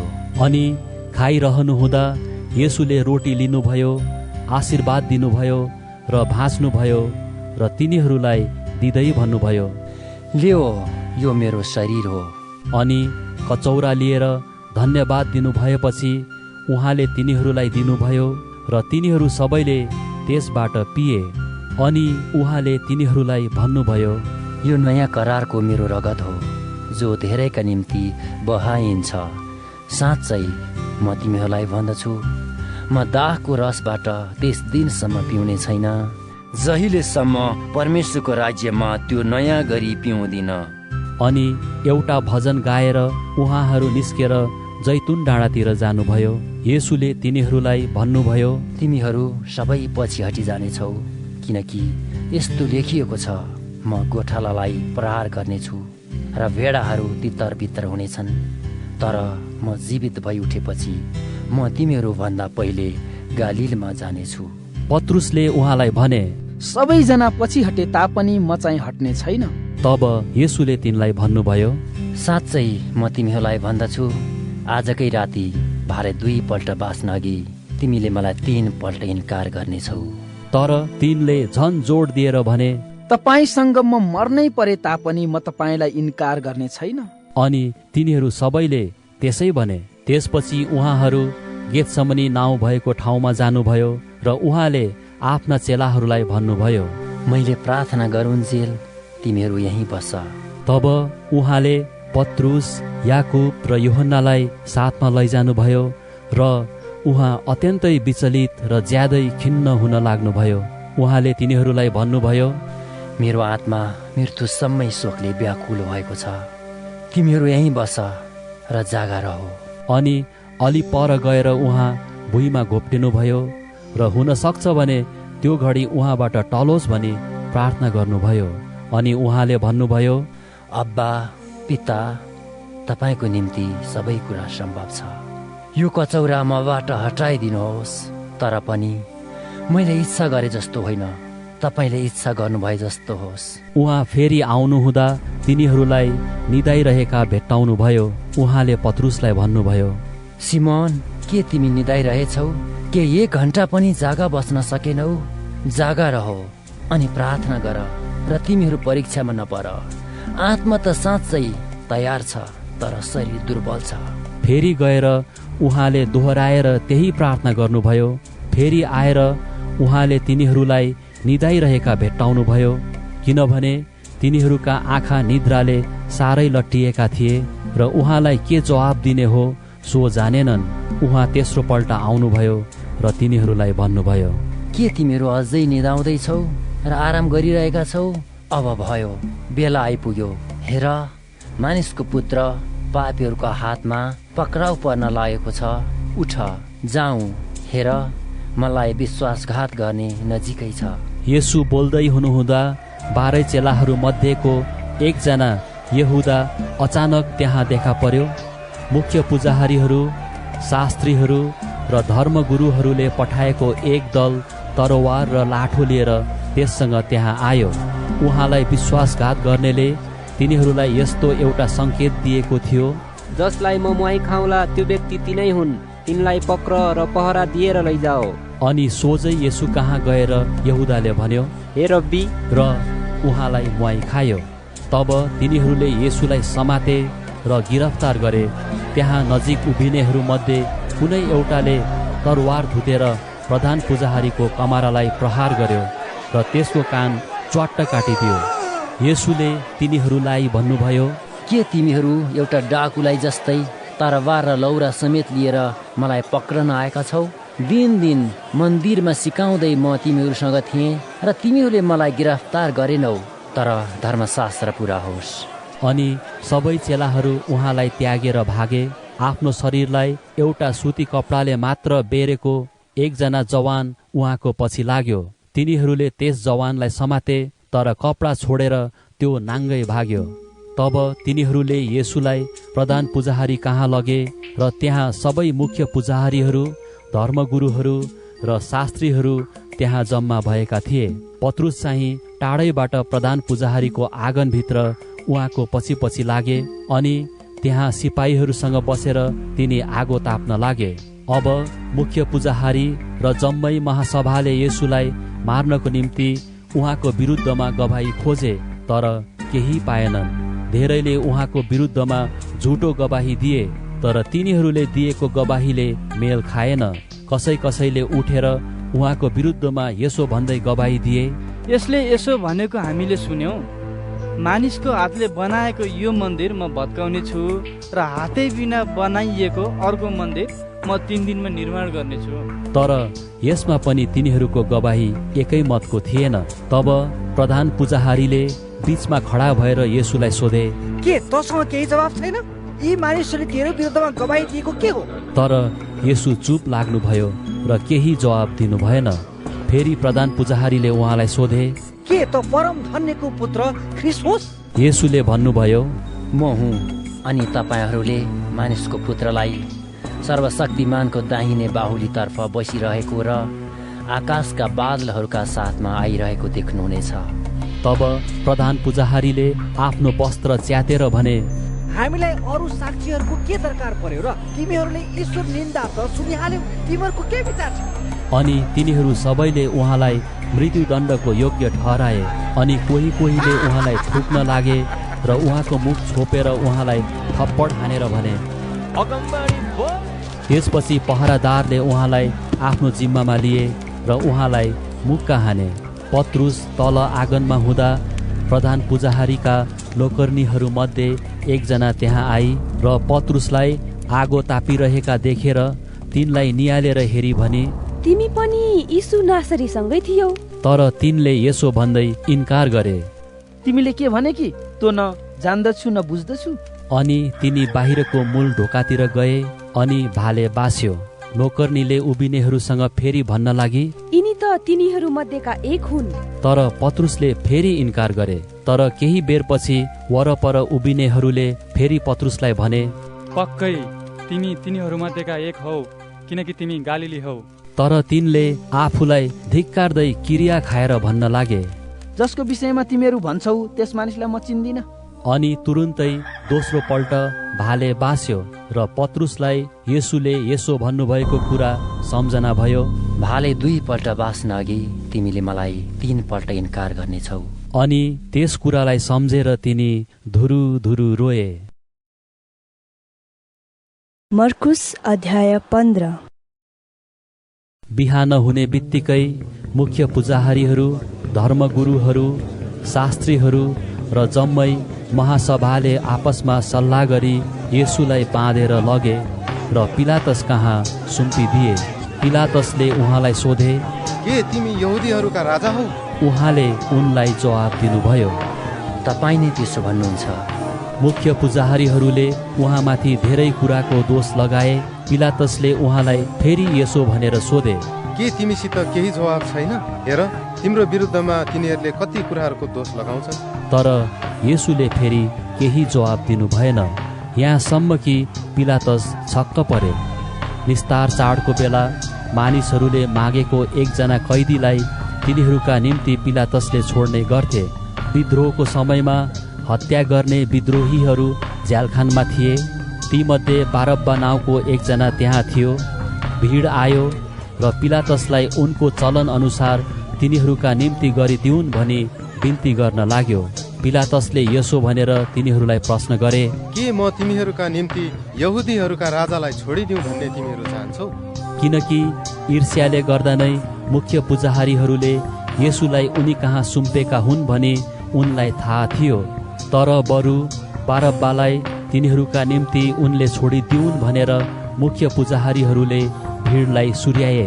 पिलातसले फेरि तिनीहरूलाई सोधे, त्यसो भए जसलाई तिमीहरू यहुदीहरूका राजा भन्छौ उसलाई चाहिँ म के गरौँ त? तिनीहरू फेरि चिच्चाए। त्यसलाई क्रुसमा टाङ्नुहोस्। पिलातसले तिनीहरूलाई भने, किन? उसले के अपराध गरेको छ र? तर झन साह्रो गरी चिच्चाएर तिनीहरूले भने, त्यसलाई क्रुसमा टाङ्नुहोस्। तब पिलातसले भिडलाई सन्तुष्ट पार्ने इच्छाले तिनीहरूका निम्ति बारब्बालाई छोडिदिए र येशूलाई गोर्रा लाएर क्रुसमा टाँग्न सुम्पिदिए। सिपाहीहरूले उहाँलाई प्रेटोरियन अर्थात् महलभित्र लगे र जम्मै पल्टनलाई भेला गराए। अनि तिनीहरूले उहाँलाई बैजनी रङ्गको वस्त्र लगाइदिए र काँडाहरूको मुकुट गाँथेर उहाँको शिरमा लगाइदिए। अनि यहुदीहरूका राजाको जय भन्दै तिनीहरूले उहाँलाई सलाम गर्न लागे। अनि तिनीहरूले उहाँको शिरमा निगालोले हिर्काउँदै उहाँलाई थुके र घुँडा टेकेर उहाँलाई दण्डवत गरे। अनि येशूको गिल्ला गरिसकेपछि तिनीहरूले बैजनी वस्त्र फुकालिदिए र उहाँका आफ्नै लुगा लगाइदिए। त्यसपछि तिनीहरूले उहाँलाई क्रुसमा टाँग्नलाई बाहिर लगे। अनि अलेक्जेन्डर र रुफसका बाबु कुरेनी बासिन्दा सिमोनलाई गाउँबाट आइरहेका तिनीहरूले भेटे र येशूको क्रुस बोकेर लैजान तिनलाई कर लगाए। त्यसपछि तिनीहरूले येशूलाई गलगथा भन्ने ठाउँमा ल्याए। गलगथाको अर्थ खोपडीको स्थान हो। अनि तिनीहरूले उहाँलाई मुर्र मिसाएको दाखमध्य दिए, तर उहाँले त्यो ग्रहण गर्नु भएन। तिनीहरूले उहाँलाई क्रुसमा टाँगे अनि कसले कुन भाग पाउने सो निश्चय गर्न चिट्ठा हालेर तिनीहरूले उहाँका लुगाहरू आपसमा बाँडे। तिनीहरूले उहाँलाई क्रुसमा टाँग्दा बिहानको 9 बजेको थियो। उहाँको दोषपत्रमा यहुदीहरूको राजा भन्ने लेखिएको थियो। तिनीहरूले उहाँसँग 2 जना डाकुहरू क्रुसमा टाँगे, एउटालाई उहाँको दाहिनेपट्टि र अर्कालाई उहाँको देब्रेपट्टि। धर्मशास्त्रको वचन यसरी पुरा भयो। उहाँ अपराधीहरूसँग गनिनु। त्यहाँबाट जाने मानिसहरूले आफ्नो मुन्टो हल्लाउँदै यसो भनेर उहाँलाई गिल्ला गरे, वाह, त मन्दिर भत्काएर 3 दिनमा बनाउने, क्रुसबाट ओर्लेर आइज र आफूलाई बेच। त्यसै गरी मुख्य पुजारीहरूले पनि शास्त्रीहरूसँग यसो भन्दै आपसमा उहाँको ठट्टा गरे, यसले अरूलाई बचायो तर आफूलाई चाहिँ बचाउन सक्दैन। यो इस्राएलका राजा ख्रिस्ट अब क्रुसबाट ओर्लेर आओस् र हामी त्यो देख्नेछौँ र विश्वास गर्नेछौँ। उहाँसँग क्रुसमा टाँगेकाहरूले पनि उहाँको निन्दा गरे। 12 बजेदेखि 3 बजेसम्म सारा देशलाई अन्धकारले छोप्यो। 3 बजेतिर यसो भनेर येशू ठुलो स्वरले कराउनु भयो, इलोई इलोई लामा सबक्तानी, जसको अर्थ हो, हे मेरा परमेश्वर, हे मेरा परमेश्वर, तपाईले मलाई किन त्याग्नु भएको छ? वरपर उभिनेहरूमध्ये कोहीले यो सुनेर भने, सुन, त्यसले एलियालाई बोलाउँदैछ। अनि एकजनाले दौडेर गई एउटा स्पन्ज सिर्कामा पुरै चोपेर एउटा लामो निगालोमा यसो भनेर उहाँलाई पिउन दियो। हेरौँ कतै एलिया त्यसलाई झार्न आउँछन् कि? तब येशूले ठुलो स्वर निकालेर प्राण त्याग्नु भयो। अनि मन्दिरको पर्दा टुप्पादेखि फेदसम्मै 2 भाग भई च्यातियो। येशूले यसरी प्राण त्याग्नु भएको देखेर उहाँको सामुन्ने उभिएका कप्तानले भने, साँच्चै नै यी मानिस परमेश्वरका पुत्र रहेछन्। त्यहाँ टाढैबाट हेरिरहने केही स्त्रीहरू पनि थिए। तिनीहरूमध्ये मरियम मग्दलिनी अनि सानो चाहिँ याकुब र योसेफकी आमा मरियम र सलोमी थिए। उहाँ गालिलमा हुनुहुँदा यिनीहरूले उहाँलाई पछ्याउँथे र उहाँको सेवा टहल गर्थे। येशूको साथमा यरुसलेममा आएका अरू धेरै स्त्रीहरू पनि त्यहाँ थिए। तयारीको दिन अर्थात् सब्बात दिनको अघिल्लो दिन साँझ पर्दै थियो। महासभाका प्रतिष्ठित सदस्य अरिमाथियाका योसेफ, जसले परमेश्वरका राज्यको बाटो हेर्दै थिए, तिनले साहसपूर्वक पिलातस कहाँ गएर येशूको लास मागे।